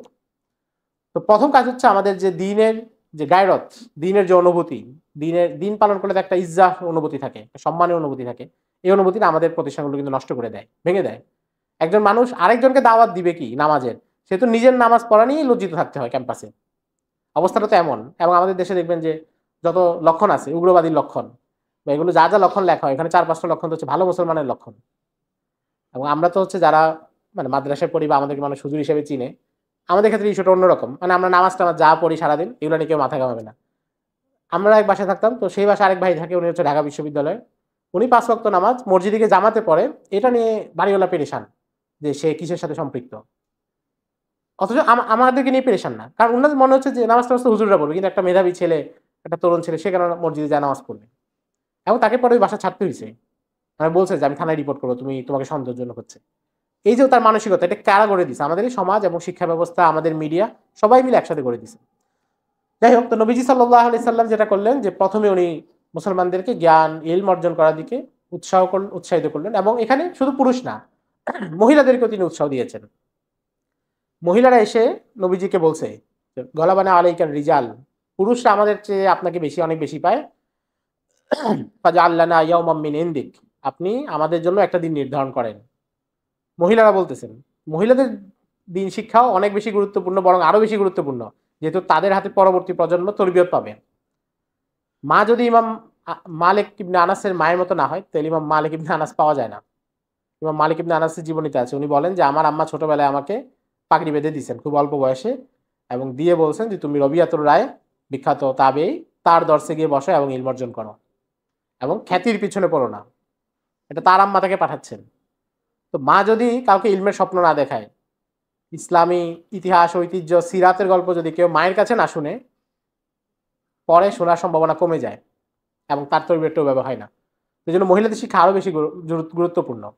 এবং নবীজিও গুরুত্ব দিয়েছেন। মহিলারা যখন বলেছেন যে আপনি আমাদের জন্য একদিন সময় দেন, নবীজি বলছেন ফাওয়াদাহুন্না ইয়াওমান লাকিয়াহুন্না ফিহি, বুখারীর riwayat, নবীজি তাদের জন্য একটা নির্ধারিত দিন নির্ধারণ করেছেন, এবং ওই দিন শনিবার, এবং আরেকটা দিন তাদেরকে গিয়ে কথা বলতেন পর্দার আড়াল থেকে, এবং তাদেরকে আমারাহুন্না ওয়া ওয়াজাহুন্না, এবং তাদেরকে আমর বিল মারুফ নাহি আনিল মুনকার, বিভিন্ন পাপাচার সম্পর্কে নবীজি বলতেন। এবং এর মাধ্যমে মদিনার মহিলারাও অত্যন্ত শিক্ষিত হয়ে যান, শিক্ষিত বলতে দিন শিক্ষায় শিক্ষিত হয়ে যান। এবং যখন বদরের যুদ্ধ ঘটে, বদরের যুদ্ধের পরে যে যুদ্ধবন্দীরা নবীজির কাছে এসেছিল, নবীজি কিন্তু তাদের একাংশকে বলেছেন যে টাকা পয়সা লাগবে না, তোমরা যারা শিক্ষিত, যারা লেখা পারো, সাক্ষরতা পারো, তারা হচ্ছে মদিনার 10 জন করে বালককে এটা শিখাবে, বিনিময়ে তোমরা মুক্তি পাবে। ফলে বদরের যুদ্ধের পরে মুসলমানদের মধ্যে সাক্ষরতার হার আরো বেশি বেড়ে যায়। এমনিতে তো প্রাচীন আরবে লেখালেখির উপকরণ কম ছিল, এই জন্য লেখালেখি খুব কম মানুষ পারতেন। বালাজুরি রাহিমাহুল্লাহ আনসাবুল আশরাফে বলছেন যে মক্কায় 17-18 জনের বেশি লেখালেখি পারতেন না, লেখাপড়া পারতেন না মক্কায়। যেখানে আমরা ধরতে পারি যে মোটামুটি নবীজি ইসলাম প্রচারের সময় হয়তো 900 বা 1000 মানুষ ছিল, বিভিন্ন বর্ণনা থেকে যেটা অনুমান করা হয়। তো এদের মধ্যে মাত্র 17-18 জন লেখালেখি পারতেন।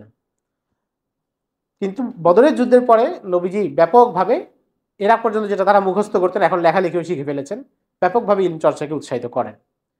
এর পাশাপাশি এটা হচ্ছে একটা, যে প্রথম কাজ হচ্ছে যে সমাজের তরবিয়ত দেওয়া। প্রত্যেকটা মানুষকে, আপনি যদি একটা সমাজ কায়েম করেন, তাহলে আপনার মানুষগুলোকেও এমন হতে হবে যারা এই সমাজের প্রতি আস্থাশীল, যারা এই সমাজকে বিশ্বাস করে এবং নিজেদের জন্য কল্যাণকর মনে করে। আপনার সমাজ গঠন করলে কিন্তু সেই সমাজের মানুষই যদি আপনার এই কল্যাণের বিরুদ্ধে উঠে দাঁড়ায়, তাহলে আপনার এই সমাজ টিকবে না। আমাদের এখানেও কিন্তু অবস্থা এমনই, আপনি কোথাও দিনই কাজ করতে গেলে বাধা যারা দেয়, তারা কিন্তু দিন শেষে মুসলমানের সন্তান, কিন্তু তারা বাধা দিচ্ছে। কারণ কি? কারণ আপনি যে দিন কায়েম করতে যাচ্ছেন, ওই দিনের প্রতি তার আনুগত্য নেই, সে ওই দিন পায় নাই, ওই দিনের প্রতি তার কোনো ভালোবাসা মহব্বত কিছুই নেই। তো নবীজি এই কাজ করলেন, এবং এরপরে সমাজের তার বিরতের পরে ধীরে ধীরে অন্য কাঠামোগুলো গোছানো শুরু করলেন। এবং নবীজি সাল্লাল্লাহু আলাইহি সাল্লামের শাসন ব্যবস্থার প্রত্যেকটা কাঠামো, যদি প্রশাসনিক দিক থেকে বলি, এগুলো অত্যন্ত সুগঠিত ছিল। এবং এর আগে আরবরা এই জাতীয় কোনো কিছুর সাথে পরিচিতই ছিল না। আপনারা জানেন যে মক্কার যেই সমাজ, এই সমাজে একজন গুরুত্বপূর্ণ ব্যক্তি ছিলেন, আমরা আগের মজলিসে বলেছিলাম যে নবীজির পূর্বপুরুষ কুসাই, যিনি হচ্ছে মক্কাকে রাজনৈতিকভাবে শক্তিশালী করেন। এবং এরপর নবীজির পূর্বপুরুষদের মধ্যে হাশেম কিংবা নবীজির দাদা, তারাও কিন্তু মক্কায় গুরুত্বপূর্ণ লোক ছিলেন। তো নবীজি এমন একটা পরিবারে বেড়ে উঠেছেন যেখানে তিনি রাজনৈতিক সচেতনতার কিছু জিনিস দেখেছেন। কিন্তু এরপরেও তিনি যখন কর্মপদ্ধতির দিকে যান, তখন এমন এক দিকে নিয়ে যান যেটার সাথে আরবের কেউই পরিচিত ছিল না। এবং তখনকার বিচারে বিশ্বের কোথাও এই ধরনের নিয়মতান্ত্রিক কাঠামো এগুলো প্রতিষ্ঠিত ছিল না। আমরা যদি কাঠামোগুলো ধরি, যে নবীজি কাঠামোগুলো কি ছিল।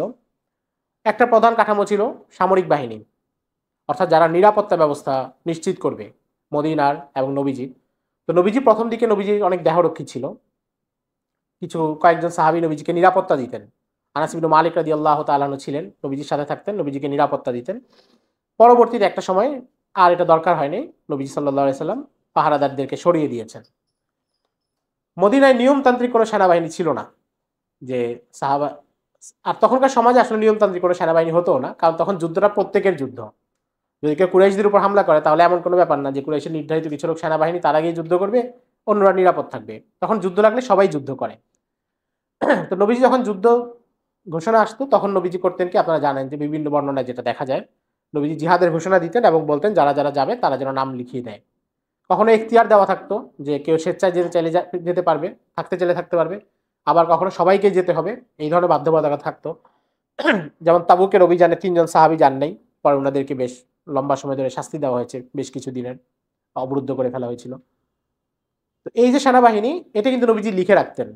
এই জন্য আপনারা দেখবেন যে বর্ণনাগুলোতে দেখা যায় যে নবীজি লিখে ফেলেছেন, এবং কোন একজন সাহাবী বলছেন যে আমার নাম লেখা হয়নি কারণ আমার বয়স তখন কম ছিল। সামুরা ইবনে জুনদুব রাদিয়াল্লাহু তাআলা আনহু, আব্দুল ইবনে ওমর রাদিয়াল্লাহু তাআলা আনহু থেকে একাধিক বর্ণনা দেখা যায় যে আমি ওই যুদ্ধে যেতে পারিনি কারণ আমার বয়স কম ছিল, আমার নাম লেখা হয়নি।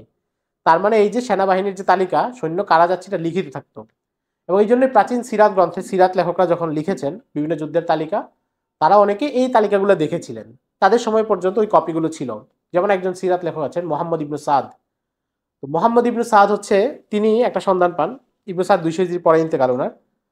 তো উনি হযরত ওমরের যুগ পর্যন্ত যুদ্ধে যাওয়া সাহাবীদের যে তালিকা ছিল এবং যারা বাইতুল মাল থেকে বেতন পেতেন, এই তালিকাটা উনি পেয়ে যান। ওনার কিতাব আত-তাবাকাতুল কুবরায় উনি এটা উল্লেখ করেছেন। এটা ছিল এক প্রকার। এরপরে নবীজি সামরিক দক্ষতার জায়গায় কেমন ছিলেন, এগুলো অনেক বড় ব্যাপার। আমি বলবো যে যদি কারো আগ্রহ হয় ডক্টর হামিদুল্লাহর বই পড়তে পারেন। নবীজির যুদ্ধের রণাঙ্গন এই নামে বাংলা অনুবাদ হয়েছে, ইংরেজি অনুবাদও আছে, আর উর্দুতেও আছে। অর্থাৎ নবীজির ব্যাটল ফিল্ডগুলো কেমন ছিল এটা নিয়ে উনি লিখেছেন, এবং যুদ্ধের ময়দানে নবীজির কৌশল কি ছিল এটা নিয়ে লিখেছেন। আরেকজন আছেন পাকিস্তান ভাগ হওয়ার আগে ব্রিটিশ আর্মির মেজর জেনারেল ছিলেন, মেজর জেনারেল আকবর খান। ওনার বই আছে মহানবীর প্রতিরক্ষা কৌশল, এটাও বাংলা অনুবাদ হয়েছে। আপনারা দেখতে পারেন যে নবীজির যুদ্ধ কৌশলে কতটা আপডেট ছিলেন। তখনকার সময় সামরিক অস্ত্র হতো 2 ধরনের। একটা হচ্ছে প্রত্যেক নাগরিকের কাছে নিজস্ব অস্ত্র থাকতো। এখন তো হচ্ছে সিভিলিয়ান আলাদা, আর যারা আর্মি হবে তারা আলাদা। সিভিলিয়ান অস্ত্র বহনের অনুমতি নেই, আবেদন করে অনুমতি নেওয়া ছাড়া। তো তখনকার সমাজে সবার কাছে অস্ত্র থাকতো, তীর, বল্লম, ধনুক, তরবারি, এগুলো সবার কাছে থাকতো, এবং এটা হতো ব্যক্তি মালিকানাধীন। নবীজি এসে করলেন কি, এই অস্ত্রের পাশাপাশি নতুন ধরনের কিছু প্রযুক্তি তার সেনাবাহিনীতে অন্তর্ভুক্ত করেন, যেটা আরবের অন্য লোকরা তখন এটার সাথে চিনত না, মক্কা বা আশপাশের এলাকার লোক চিনত না। এর মধ্যে একটা ছিল মিনজানিক বা কামান, আমরা বলতে পারি কামান বা ট্যাঙ্ক এই ধরনের, যেটা হচ্ছে পাথর ছুঁড়ে মারতো, পাথর ছুঁড়ে মারার মেশিন। কোনো দুর্গ অবরোধ করলে দেয়াল ভাঙার জন্য এই পাথরগুলো ছুঁড়ে মারা হইতো এই মেশিনে, কামানের মাধ্যমে, কাঠের ছিল এগুলো। নবীজি 2 জন সাহাবী পাঠিয়ে 7ম হিজরির দিকে ইয়ামান থেকে 2টা মিনজানিক কিনে নিয়ে আসেন, এবং সাহাবীদেরকে বলেন তোমরা এটা বানানোর যে নিয়ম কানুন, ব্যবহারের যে নিয়ম, সেটাও শিখে আসবে। সাহাবীরা মিনজানিক কিনে নিয়ে আসেন এবং সেগুলো ব্যবহারের নিয়মও শিখে আসেন, এবং নবীজি যখন পরে তায়েফের দিকে গিয়েছেন তখন এগুলো সাথে নিয়ে গিয়েছেন। তো নবীজি প্রথম এটা করলেন কি, যে অস্ত্র 2 ধরনের হবে। বড় ভারী অস্ত্র যেগুলো, সেটা হবে রাষ্ট্রের মালিকানাধীন বা ইমারতের মালিকানাধীন, আর ছোট অস্ত্র প্রত্যেকের ব্যক্তি মালিকানাধীন থাকবে। এবং এই বড় 2টা অস্ত্র এটা মদিনায় রেখে দেওয়া হয়, এবং বিভিন্ন অভিযানে এগুলো কাজে লাগানো হতো। এটা ছিল ইসলামী রিয়াসত বা ইসলামী হুকুমতের নিয়ন্ত্রণে।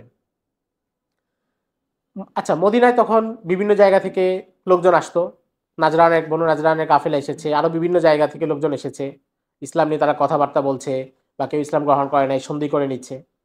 এই মানুষদের মেহমানদারির জন্য আলাদা ব্যবস্থা ছিল, এবং এটা নিয়ন্ত্রিত, দায়িত্ব ভাগ করা ছিল। এমন না যে আসছে আজকে একজনকে বলা হচ্ছে, এমন না।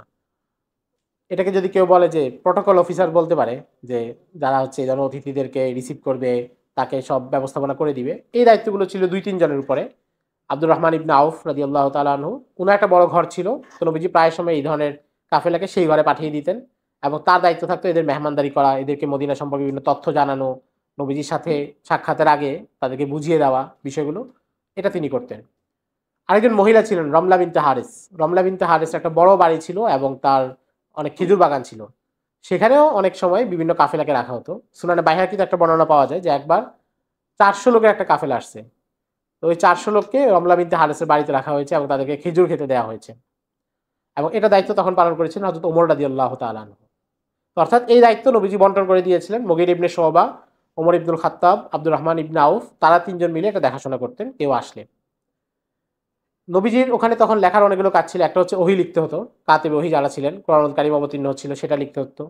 আবার নবীজির যে প্রশাসনিক দস্তাবেজ, অর্থাৎ নবীজি অনেক ধরনের প্রশাসনিক কাগজপত্র ছিল, যেমন নবীজি অনেক সময় কোনো সাহাবীকে কোনো জমি বরাদ্দ করেছেন, তো সেটা লিখিত দিতেন। অনেকগুলো বর্ণনা পাওয়া যায় যে অমুক সাহাবীকে অমুক এলাকার জমি দেওয়া হয়েছে, এখানকার যে চাষাবাদের আয় এটা সে পাবে। আবার অনেক সময় কারো কাছ থেকে ফিরিয়ে নিয়েছেন, সেটাও লিখিত দেওয়া হতো। আবার কখনো কোনো শাসকের কাছে চিঠি লিখেছেন, সেটাও লিখিত থাকতো। তো নবীজি এই দুইটাকে আলাদা রেখেছেন, অর্থাৎ কাতিবি ওহী যারা, তাদেরকে এই প্রশাসনিক লেখালেখির কাজে লাগান নাই, যেহেতু দুইটা মিশ্রিত হওয়ার একটা সম্ভাবনা ছিল। আবার যারা এগুলো লিখতেন তারা ওইটা করতেন না। কাতিবি ওহীদের মধ্যে আপনারা অনেকের কথা জানেন, যারা বিখ্যাত ছিলেন তারা লিখতেন। প্রশাসনিক দস্তাবেজ লেখার দায়িত্ব দুইজনকে দিয়ে করা হতো, এটাই তাদের দায়িত্ব ছিল। একজন হচ্ছে আরকাম ইবনু আবিল আরকাম, মক্কায় যার ঘরে নবীজি প্রথম সাহাবীদেরকে নিয়ে বসেছিলেন এবং তা সাহাবীদেরকে তালিম দিতেন সাফা পাহাড়ের পাদদেশে। আরেকজন হচ্ছেন যায়েদ ইবনু সাবিত রাদিয়াল্লাহু তাআলা আনহু, এবং যায়েদ ইবনু সাবিত রাদিয়াল্লাহু তাআলা আনহুকে নবীজি একজন দোভাষী হিসেবে গড়ে তুলেছিলেন। নবীজি যে চিঠিগুলো পাঠাতেন এগুলো এমন জায়গায় যেত যেখানকার ভাষা আরবি না, আবার তারা চিঠি পাঠাতো অন্য ভাষায়। এই জন্য নবীজির আদেশে তিনি একাধিক ভাষা শিখেন, এবং সর্বশেষ নবীজি তাকে হিব্রু ভাষা শেখার আদেশ দিলে তিনি 17 দিনে হিব্রু ভাষাও শিখে ফেলেন, অর্থাৎ যেটা এখন ইসরায়েলের ভাষা ইহুদিরা পড়ে। তো যায়েদ ইবনু সাবিত হচ্ছেন দোভাষীর কাজ করতেন এবং এই পত্রগুলো অনুবাদ করে দিতেন। এবং আমরা আরো বলতে পারি যে ন্যাশনাল আর্কাইভস যেটা, এই ধরনের কিছু দায়িত্ব ওনার ছিল। সব দস্তাবেজ নথি এগুলো ওনার কাছে সংরক্ষিত থাকতো, উনি এগুলো জানতেন। নবীজি সাল্লাল্লাহু আলাইহি সাল্লামের গোয়েন্দা বিভাগ ছিল। এগুলো অবশ্যই এমন না যে বর্তমানকালে গোয়েন্দা বিভাগ বলতে যে কাঠামো বোঝায়, তখন এটা এমনই ছিল, এটা জরুরি না, কিন্তু মৌলিক কাজটা করা হতো। কারণ তখন রাষ্ট্র ছোট, মানুষ কম, সেখানে কাঠামোগুলোও এত বেশি বিস্তৃত হয়নি। হুযায়ফাতুল ইবনুল ইয়ামান রাদিয়াল্লাহু তাআলা আনহু, তিনি হচ্ছেন নবীজির সব গোপন কথা জানতেন এবং নবীজি সব গোপন তথ্য তাকে দিয়ে রাখতেন। এই জন্য তাকে কি বলা হয়? সাহিবু সিররি রাসূলিল্লাহ সাল্লাল্লাহু আলাইহি সাল্লাম। তিনি হচ্ছেন নবীজির সব গোপন কথা জানেন। মুনাফিকদের তালিকাও তার কাছে নবীজি দিয়ে রেখেছিলেন। এবং এটা কেন করেছেন? এটা করেছেন হচ্ছে যে নিরাপত্তা ব্যবস্থার জন্য, এরা যেন ভবিষ্যতে কোনো হুমকি হতে না পারে এবং কোনো বড় দায়িত্বে এরা যেন যেতে না পারে, তখন যেন তিনি সবাইকে সতর্ক করে দেন। তেমনটা আর হয় নাই, মুনাফিকরা সমাজে কোণঠাসাই হয়ে গিয়েছিল। এর বাইরে আরো বিভিন্ন সময় নবী অনেক ধরনের গোয়েন্দা তৎপরতা করেছেন। ডক্টর হামিদুল্লাহ এক জায়গায় লিখেছেন যে নবীজি প্রত্যেকটা জিহাদের বৈশিষ্ট্য ছিল এটা, যে তিনি তার শত্রুদের সম্পর্কে প্রচুর তথ্য জানতেন, কিন্তু শত্রুরা তার বাহিনী সম্পর্কে বেশি তথ্য জানতো না, এবং নবীজি একেবারে কাছাকাছি চলে যাওয়ার আগ পর্যন্ত তারা জানতোই না। আপনারা যদি মক্কা বিজয়ের ঘটনা দেখেন, নবীজি যখন মক্কার কাছাকাছি পৌঁছে যান, উপত্যকায় তারা শিবির স্থাপন করেছেন রাত্রে। নবীজি 10,000-এর মতো সাহাবী তখন নবীজির সাথে। নবীজি বলছেন যে তোমরা প্রত্যেকে একটা করে বাতি জ্বালাবে, অর্থাৎ এমনি তো একটা আলোতে 4-5 জনের ব্যবস্থা হয়ে যায়, কিন্তু নবীজি বলছেন প্রত্যেকে একটা করে আগুন জ্বালাবে এবং একটু ছড়িয়ে ছড়িয়ে থাকবে। তো আবু সুফিয়ান যখন পাহাড়ের উপর থেকে নিচের দিকে তাকিয়েছে, সে দেখেছে হাজার হাজার আলো, 10,000 আলো একসাথে।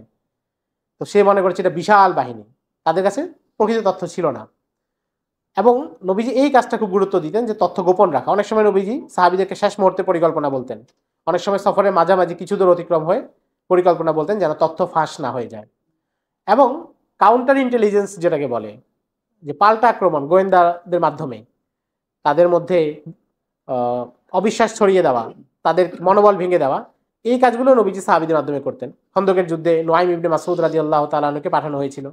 তিনি ইহুদিদের কাছে গিয়ে এক ধরনের কথা বলেছেন, কুরাইশদের কাছে গিয়ে আরেক ধরনের কথা বলেছেন। তাদের পরস্পরের মধ্যে অবিশ্বাস সৃষ্টি হয়েছে এবং সে কারণে ইহুদিরা কুরাইশরা অবরোধ তুলে চলে গিয়েছে। এটা পুরোটাই গোয়েন্দা তৎপরতার ফসল শেষ মুহূর্তে এসে। তো অর্থাৎ নবীজি সাল্লাল্লাহু আলাইহি সাল্লাম এই বিষয়গুলোকে গুরুত্ব দিতেন। এবং এটা আমি বলছি তো অনেক ছোট আকারে, শিরোনাম আকারে, এগুলো প্রত্যেকটার উপরেই শুধু এই এক একটা বিষয়ের উপরেই বড় বড় কিতাব লেখা আছে। 400-500 পৃষ্ঠার উর্দুতে, আরবিতে প্রচুর লেখা হয়েছে। নবীজি গোয়েন্দা তৎপরতা কেমন ছিল এগুলো নিয়ে আলাদা বই আছে। নবীজির আরেকটা বড় জায়গা ছিল মদিনা। আপনারা জানেন যে বাজার ছিল, সেখানে ইহুদিরাও ব্যবসা করতো, মুসলমানরাও করতো। পরের দিকে ইহুদিরা দূরে সরে গেছে এবং ইহুদিদের সাথে হচ্ছে প্রায় সময় ঝামেলা করতো। ইহুদিরা সুদের ব্যবসা করতো, ইহুদিরা মানুষের সাথে প্রতারণা করতো।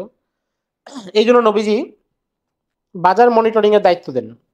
নবীজি নিজেই বাজারে যেতেন। আপনারা জানেন যে একবার নবীজি বাজারে যান এবং বাজারে গিয়ে কোনো একটা গমের বস্তায় হাত ঢুকিয়ে দেন, তো দেখলেন যে ভিতর থেকে ভিজা গম বের হচ্ছে।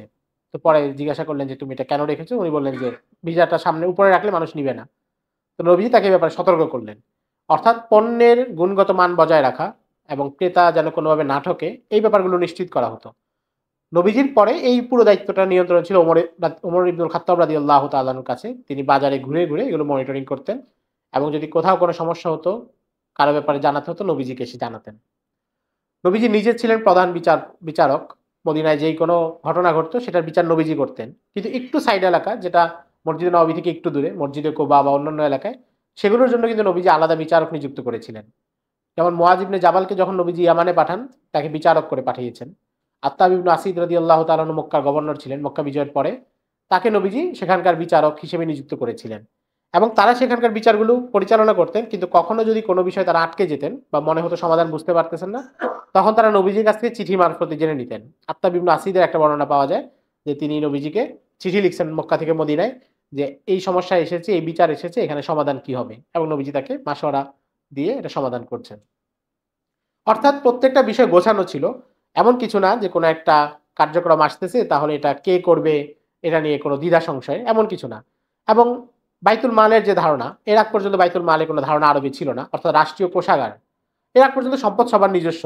এমন না যে যেহেতু ওখানে কোনো এই ধরনের রাষ্ট্র বা ইমারত এই ধরনের কোনো কনসেপ্টই ছিল না, তো তাদের কাছে এমন কোনো ছিল না যে সম্মিলিত কোনো সম্পদ কোথাও রাখা হবে। তো মুসলমানরা যখন প্রথম মদিনায় যায় তখন তো সবাই দরিদ্র অবস্থা। তখন তো নিজের কাছেই কারো টাকা পয়সা নাই, বাইতুল মালে কি টাকা পয়সা আসবে? কিন্তু যখন মুসলমানরা বদরের যুদ্ধে জয়লাভ করেন এবং বিভিন্ন জিহাদের মাধ্যমে তাদের কাছে গনিমতের মাল আসতে থাকে, তখন এই দায়িত্বগুলো নির্ধারিত সাহাবায়ে কেরামকে নবীজি দিয়ে দেন। আব্দুর রহমান ইবনে আউফ রাদিয়াল্লাহু তাআলা আনহু কিছুদিন দায়িত্ব পালন করেছিলেন, অন্যরা করেছেন বিভিন্ন পর্যায়ে। এবং তাদের কাছে বাইতুল মালের দায়িত্ব থাকতো, হিসাব থাকতো, এবং গনিমতের মালের যে খাতগুলো আছে, গনিমতের মাধ্যমে যে সম্পদ এসেছে সেটাকে ওই খাতগুলোতে বন্টন করে দেওয়া হতো। এবং রাষ্ট্রের যে জমি ছিল, খাইবারের যুদ্ধের পর নবীজি কিছু জমি পেয়েছিলেন এবং নবীজি মুসলমানদের কিন্তু কৃষিকাজে এবং অনাবাদি জমি সেটাকে আবাদ করার প্রতি উৎসাহিত করেছেন। নবীজি বলেছেন যে মান আহইয়া আরদান মাওয়াতান ফাহিয়া লাহু, যে কোনো অনাবাদি জমি আবাদ করবে তাহলে সেইটার মালিকানাও তার। তো এগুলোর প্রত্যেকটা নিয়ন্ত্রণ বা মনিটর করতো সেটা হচ্ছে আব্দুর রহমান ইবনে আউফ বা ওনার সাথে যারা ছিলেন, তারা এটাকে মনিটরিং করতেন যে জমির কাজ কোথায় হচ্ছে এবং কোথায় হচ্ছে না। এর বাইরে নবীজির শিক্ষার কারণে মুআল্লিম পাঠাতেন। আমরা শুরুতে যেটা বলেছি, বিভিন্ন জায়গায় মুআল্লিম পাঠাতেন। মুআল্লিমের পাশাপাশি জাকাত আদায় করার জন্য লোকজন পাঠাতেন। এবং যেই সাহাবীদেরকে পাঠাতেন, তারা যদি কখনো জাকাতের অতিরিক্ত কোনো অর্থ আনতো, যেটা ঘুষ তো অবশ্যই না, হয়তো কেউ উপহার দিয়েছে, কিন্তু আসলে রাষ্ট্রের প্রজাতন্ত্রের যারা কর্মচারী হয় তাদের জন্য এই ধরনের উপহার গ্রহণও নিষেধ। এটা এক সাহাবী তিনি জাকাত নিয়ে এসেছেন, তো এসে সুন্দর একটা জিনিস দেখালেন, বললেন যে এটা হচ্ছে রাষ্ট্রের সম্পদ, এটা তারা জাকাত দিয়েছে আর এই জিনিসটা তারা আমাকে হাদিয়া দিয়েছে। নবীজি তখন তার সাথে রাগারাগি করেছেন এবং বলছেন তোমরা এটা কেন নিলা? তুমি যদি এই পদ না পাতা, এই কাজে না যেতা, তোমাকে তো এই উপহার দিত না। এখন আমাদের এখানে তো হচ্ছে, এখন ঘুষ না থাকলে এটাকে আরো সুন্দর শব্দে বলা হয় লবিং। সরাসরি ঘুষ দিবে না। যে আমাদের এখানে একজন হচ্ছে কোথায় একজন গিয়েছেন, তো উনি বলতেছেন যে ভাই, আপনি ভালো মানুষ, আপনাকে পছন্দ হয়েছে, আমার কিছু দিতে হবে না, আমার গ্রামে একটা মাদ্রাসা আছে, ওখানে কিছু দান করে দিয়েন। তো এটা করা হয়, যার মাদ্রাসা আছে সে বলবে যে আমার মাদ্রাসায় দান করেন। আরেকজন বলবে যে আমার একটা বিজ্ঞাপনী সংস্থা আছে, আপনি আপনার কোম্পানির বিজ্ঞাপনগুলো আমার ওখানে দিয়েন। অর্থাৎ ঘুরিয়ে পেঁচিয়ে। কিন্তু এটার কোনো সুযোগ নাই এবং এটার কোনো সুযোগ রাখা হয়নি। এবং যেখানে কোথাও সামান্য সম্ভাবনা দেখা গিয়েছে, নবীজি সতর্ক করেছেন। হযরত ওমর ইবনে খাত্তাব রাদিয়াল্লাহু তাআলা আনহুর সময় আমরা দেখি এগুলোকে আরো কঠোরভাবে নিয়ন্ত্রণ করা হয়েছে, যেহেতু তখন ইসলামী ইতিহাসটা আরো বেশি বিস্তৃত হয়েছে, নানা জায়গায় ছড়িয়ে পড়েছে এবং দুই মহাদেশ জুড়ে তখন সেটা বিস্তৃত ছিল। তো এটা হচ্ছে নবীজির শাসন ব্যবস্থার আমরা গুরুত্বপূর্ণ কিছু জায়গা বললাম। এর বাইরে মৌলিকভাবে শাসন ব্যবস্থার বৈশিষ্ট্যটা কি ছিল? প্রথম বৈশিষ্ট্য হচ্ছে যে এখানে ইনসাফ শতভাগ প্রতিষ্ঠিত ছিল। এবং কতটা বৈশিষ্ট্য মানে শতভাগ ইনসাফ, নবীজি যেটা ফাতেমা নামে এক আনসারী মহিলা চুরি করেছেন, তো স্বাভাবিকভাবে নির্ধারিত অর্থের বেশি হয়েছে, তাই তার হাত কাটা যাবে। নবীজি হাত কাটার বিধান দিলেন। তখন আনসাররা কেউ কেউ বললেন যে এই মহিলা আমাদের একজন সম্মানিত গোত্রের মহিলা, তো তিনি অপরাধ করেছেন, এখন হাতটা কাটা গেলে গোত্রের নাক কাটা যাবে, একটা লজ্জার বিষয়। এত সম্মানিত পরিবার, আমরা যত বেশি পারি ক্ষতিপূরণ দিব, যেই অঙ্ক নির্ধারণ করা হবে ক্ষতিপূরণ দিব, কিন্তু তার হাতটা যেন কাটা না হয়। তো তারা চিন্তা করলেন, কিন্তু নবীজিকে এই কথা বলবেন সাহস কারো হচ্ছিল না। তখন তারা চিন্তা করলেন কাকে দিয়ে বলানো যায়। তো সবাই বললো যে নবীজি সবচেয়ে আদরের হচ্ছেন তার পালক ছেলে যায়েদ ইবনুল হারিসার নাতি ছেলে ওসামা ইবনু যায়েদ। ওসামা ইবনু যায়েদকে তারা বললেন যে আপনি নবীজিকে একটু বলেন। তোমার বয়স কম, 13-14 বছর তখন। নবীজি ইন্তেকালের সময় ওনার 17-18 মতো বয়স ছিল। তো উনি গিয়ে নবীজিকে বললেন যে ওই ফাতেমা নামে ওই মহিলা, তার যদি হাত না কাটা হয় এবং ক্ষতিপূরণ দেওয়া হয় তাহলে এটা সবাই দিতে রাজি। তো নবীজি এটা শুনে প্রচন্ড রেগে গিয়েছেন। আহমারুর ওয়াজহুহু, তার চেহারা লাল হয়ে গিয়েছে একেবারে। এরপর নবীজি বলেছেন যে যদি ওই আনসারি ফাতেমা না হয় আমার মেয়ে ফাতেমাও চুরি করে তাহলে আমি তারও হাত কেটে দিব। তো যেই সমাজের প্রধান যিনি, তিনি এই কথা বলেন যে আমার সন্তানও যদি হাত কাটে, নবীর সন্তান, তিনি নিজের সন্তানের ব্যাপারে যদি এটা বলেন, তো সেই সমাজে ইনসাফ প্রতিষ্ঠিত হবে না, কোথায় হবে? যেই সমাজের মানুষ জানে যে আমি এখানে অপরাধ করলে যিনি বিচার করবেন তিনি এমন বিচারক যিনি তার নিজের সন্তানকেও ছাড় দিতে রাজি না, তো সেখানে অপরাধ প্রবণতা থাকার কোনো কারণই নেই। এবং এটাই কিন্তু সব জায়গায় হয়েছে। খেলাফতের রাশেদার সময়ও এই মূলনীতিগুলোর উপরই তারা ছিলেন। এই জন্য সবচেয়ে আদর্শিক সমাজ ব্যবস্থা তখন ছিল। দ্বিতীয় বিষয় ছিল যে একটা তো হচ্ছে ইনসাফ প্রতিষ্ঠিত ছিল, 2 নম্বর হচ্ছে ওই সমাজটা একই সাথে আধ্যাত্মিক সমাজ ছিল। অর্থাৎ এটা শুধু রাজনৈতিক সক্রিয়তা না, সেকুলার সমাজের মূল কাঠামো হচ্ছে তারা রাজনৈতিকভাবে সক্রিয়, তারা জাগতিক উন্নতি করতে সক্রিয়, কিন্তু তাদের রুহানিয়ত শূন্য, সেখানে কোনো রুহানিয়ত থাকে না। আমাদের বাংলাদেশের সমাজ যত বেশি আধুনিক হচ্ছে তত বেশি রুহানিয়ত শূন্য হচ্ছে, দিন থেকে দূরে সরছে।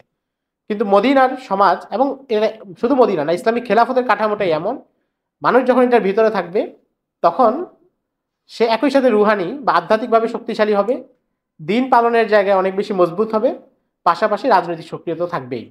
এটা হচ্ছে ইসলামী শাসনের পার্থক্য অন্যদের সাথে। তাহলে রাস্তাঘাট নির্মাণ এটা তো অন্য অন্য কাঠামো করতে পারে, অন্য শাসন ব্যবস্থা, রাস্তাঘাট নির্মাণ হবে, পদ্মা সেতু হবে, ইসলামী শাসন ব্যবস্থায় করবে, কিন্তু মূল জায়গাটা কি? মূল জায়গাটা হচ্ছে মানুষের আধ্যাত্মিকতা, মানুষের রুহানিয়ত, সেটা নষ্ট হবে না। কুল্লু মাউলুদিন ইউলাদু আলাল ফিতরা, আল্লাহ যে ফিতরার উপর মানুষকে জন্ম দিয়েছেন, এই ফিতরতটা সমাজ নষ্ট করবে না। আমাদের সমাজে কিন্তু করে দেয়। একটা বাচ্চা যখন 10-12 বছর বয়স হয়, তার সমাজ তার ফিতরতটা নষ্ট করে দেয়, যেটা নবী হাদিসে বলেছেন যে তার বাবা মা তাকে হয়তো ইহুদি বানায় বা নাসরা বানায়, আর আমাদের সমাজ হচ্ছে ওই বাচ্চাকে সেকুলার বানাতে থাকে ধীরে ধীরে। তো এই ফিতরতটা ইসলামী খেলাফতে নষ্ট হয় না। ইসলামী সমাজ যেখানে গঠিত হয় সেখানে এই ফিতরতটা নষ্ট হয় না। এটা ছিল দ্বিতীয় বৈশিষ্ট্য, যে একই সাথে সমাজটা রাজনৈতিক, আবার একই সাথে এটা আধ্যাত্মিক একটা সমাজ। তৃতীয় বৈশিষ্ট্য ছিল যে এখানে মানুষের তরবিয়তকে গুরুত্ব দেওয়া হয়েছে। শুধুই সক্রিয়তা বা রাজনৈতিক সক্রিয়তা এটা একপাক্ষিক না, তরবিয়ত এবং রাজনৈতিক সক্রিয়তার মধ্যে একটা সমন্বয় ছিল, কারণ এটা নবীজির নবুওয়াতের এবং রিসালতের মাধ্যমে প্রতিষ্ঠিত একটা ইমারত, সাধারণ কোনো শাসন ক্ষমতার মাধ্যমে প্রতিষ্ঠিত না। তা আমরা শাসন ব্যবস্থার অল্প কয়েকটা জায়গা বললাম, এরকম আরো অনেকগুলো জায়গা আছে প্রত্যেকটা খাত নবীজি কিভাবে পরিচালনা করেছেন। আপনারা যদি সংক্ষেপে জানতে চান, একটা বই আছে মোটামুটি বড়, প্রফেসর ইয়াসিন মাজহার সিদ্দিকী, আলিগড় বিশ্ববিদ্যালয়ের প্রফেসর ছিলেন, মারা গেছেন গত 1-2 বছর আগে। এটা ইসলামিক ফাউন্ডেশন থেকে অনেক বছর আগে ছেপেছিল, এরপরে তো তারা বিশেষ ব্যক্তির জীবনী আর গরু মুরগির লালন পালন পদ্ধতি ছাপতে ছাপতে ব্যস্ত, এটা এখন আর ছাপে না, কিন্তু এটা পিডিএফ পাবেন, আমি মনে করি এটা পড়া উচিত। আরো বিস্তারিতভাবে এটা পাবেন ওখানে বাংলায়, নবীজির রাষ্ট্র ব্যবস্থা বা এই ধরনের কোনো একটা নামে, প্রফেসর ইয়াসিন মাজহার সিদ্দিকী নাম লিখে সার্চ দিলে আশা করি পেয়ে যাবেন। তো সেখানে উনি প্রত্যেকটা কাঠামো ধরে ধরে দেখিয়েছেন। এর বাইরে আরেকটা বই আমরা পড়তে পারি, ডক্টর হামিদুল্লাহর একটা লেকচার সিরিজ আছে, খুতুবাতে ভাওয়ালপুর, এটাও বাংলা অনুবাদ হয়েছিল অনেক আগে ইসলামিক ফাউন্ডেশন থেকে। এটা আপনারা দেখে পিডিএফ পাবেন আশা করি, ওটা পড়তে পারেন। ওখানে উনি নবীজির যুগে প্রত্যেকটা বিভাগকে নিয়ে আলোচনা করেছেন। 12 দিনের একটা আলোচনা সিরিজ ছিল, প্রতিদিন নবীজির যুগে শিক্ষা ব্যবস্থা, সামরিক ব্যবস্থা, অর্থনৈতিক ব্যবস্থা, কাঠামোগুলো কি, আন্তর্জাতিক সম্পর্কের কাঠামো কি ছিল, এগুলো সবগুলো নিয়ে ওখানে আলোচনা আছে, এগুলো আপনারা ওখান থেকে দেখতে পান। আমরা এমনিতে সংক্ষেপে কিছু আলোচনা করলাম। আমরা আবারও প্রথম মজলিসের শুরুতে যেটা বলেছিলাম যে আমাদের এই মজলিসের আলোচনার মূল মাকসাদ হচ্ছে একেবারে বিস্তারিত আলোচনা করা না, কারণ আমাদের সেই যোগ্যতাও নেই এবং সময়ও নেই। সবকিছু মিলিয়ে সংক্ষিপ্ত সময় আমরা হচ্ছে আরো বেশি আগ্রহী করে তোলার কাজটা করার চেষ্টা করতেছি, এবং এখানে যারা আয়োজন করেছেন উদ্যোক্তা, তারাও এই কাজটা করার জন্যই এটা আয়োজন করেছেন। তো আমরা আশা করবো আমরা সবাই আরো বেশি বেশি সিরাত পড়ব, এবং সিরাতকে নানা দিক থেকে পড়ব। ধারাবাহিক ঘটনার সিরাত 2-3টা পড়ার পরে মানুষের আগ্রহ শেষ হয়ে যায়, কারণ এরপরে সে যেই সিরাতের কিতাবই পড়ে তো সেখানে দেখে যে একই ঘটনা বারবার আসছে, সেটা তো জানি। তো এই জন্য পরে 3-4টা সিরাত পড়ার পরে এমন সিরাত পড়া উচিত যেটা নবীজির বিশেষ কোনো জায়গাকে ফোকাস করে লেখা হয়েছে। যেমন ধরুন আমরা আজকে নবীজির শিক্ষা ব্যবস্থা নিয়ে বললাম, নবীজি শিক্ষক হিসেবে কেমন ছিলেন, কিভাবে তিনি সাহাবীদেরকে তরবিয়ত দিতেন, একজন অভিভাবক হিসেবে তিনি কেমন ছিলেন, এগুলো নিয়ে অনেক বই আছে। এর মধ্যে সবচেয়ে ভালো যে বইটা, এই বইটা আমি বলবো যে আশা করি সবাই পড়া থাকা উচিত, শেখ আব্দুল ফাত্তাহ মুকুদ্দার রাহিমাহুল্লাহর লেখা আর রসুলুল মুআল্লিম ওয়া আসালিবুহু ফিত তালিম, এর বাংলা অনুবাদ হয়েছে মাকতাবুল হেরা থেকে, বাংলা নামটা আমার ঠিক মনে নেই, আদর্শ শিক্ষক মহানবী এই নামে। আদর্শ শিক্ষক মহানবী বইটা আমাদের পড়া থাকা উচিত। এরকম বিভিন্ন জায়গায় যেখানে নবীজির সামরিক দিক নিয়ে আলোচনা করা হয়েছে সেটা পড়লে আমরা এক ধরনের তথ্য পাবো, এবং সবগুলো জায়গা থেকে যদি আমরা পড়তে পারি তখন আমরা পুরো ধারাবাহিক ঘটনার পেছনের যে ঘটনা এবং প্রত্যেকটা ঘটনার তাৎপর্য সেটা সহ এটাকে উপলব্ধি করতে পারবো ইনশাআল্লাহ। তো আমরা আল্লাহ রাব্বুল আলামিনের কাছে দোয়া চাই। আমরা আমাদের দ্বিতীয় মজলিস আজকে শেষ করলাম। তৃতীয় মজলিসে আমরা নবীজির মক্কা বিজয় থেকে ইন্তেকাল এবং নবীজির ব্যক্তিগত জীবন, সামাইল, আখলাক, ওই জায়গাগুলো নিয়ে কথা বলবো ইনশাআল্লাহ। আল্লাহ রাব্বুল আলামিন আমাদের সবাইকে যেন সুস্থ রাখেন এবং সে পর্যন্ত উপস্থিত হওয়ার তৌফিক দান করেন। আসসালামু আলাইকুম ওয়া রাহমাতুল্লাহ।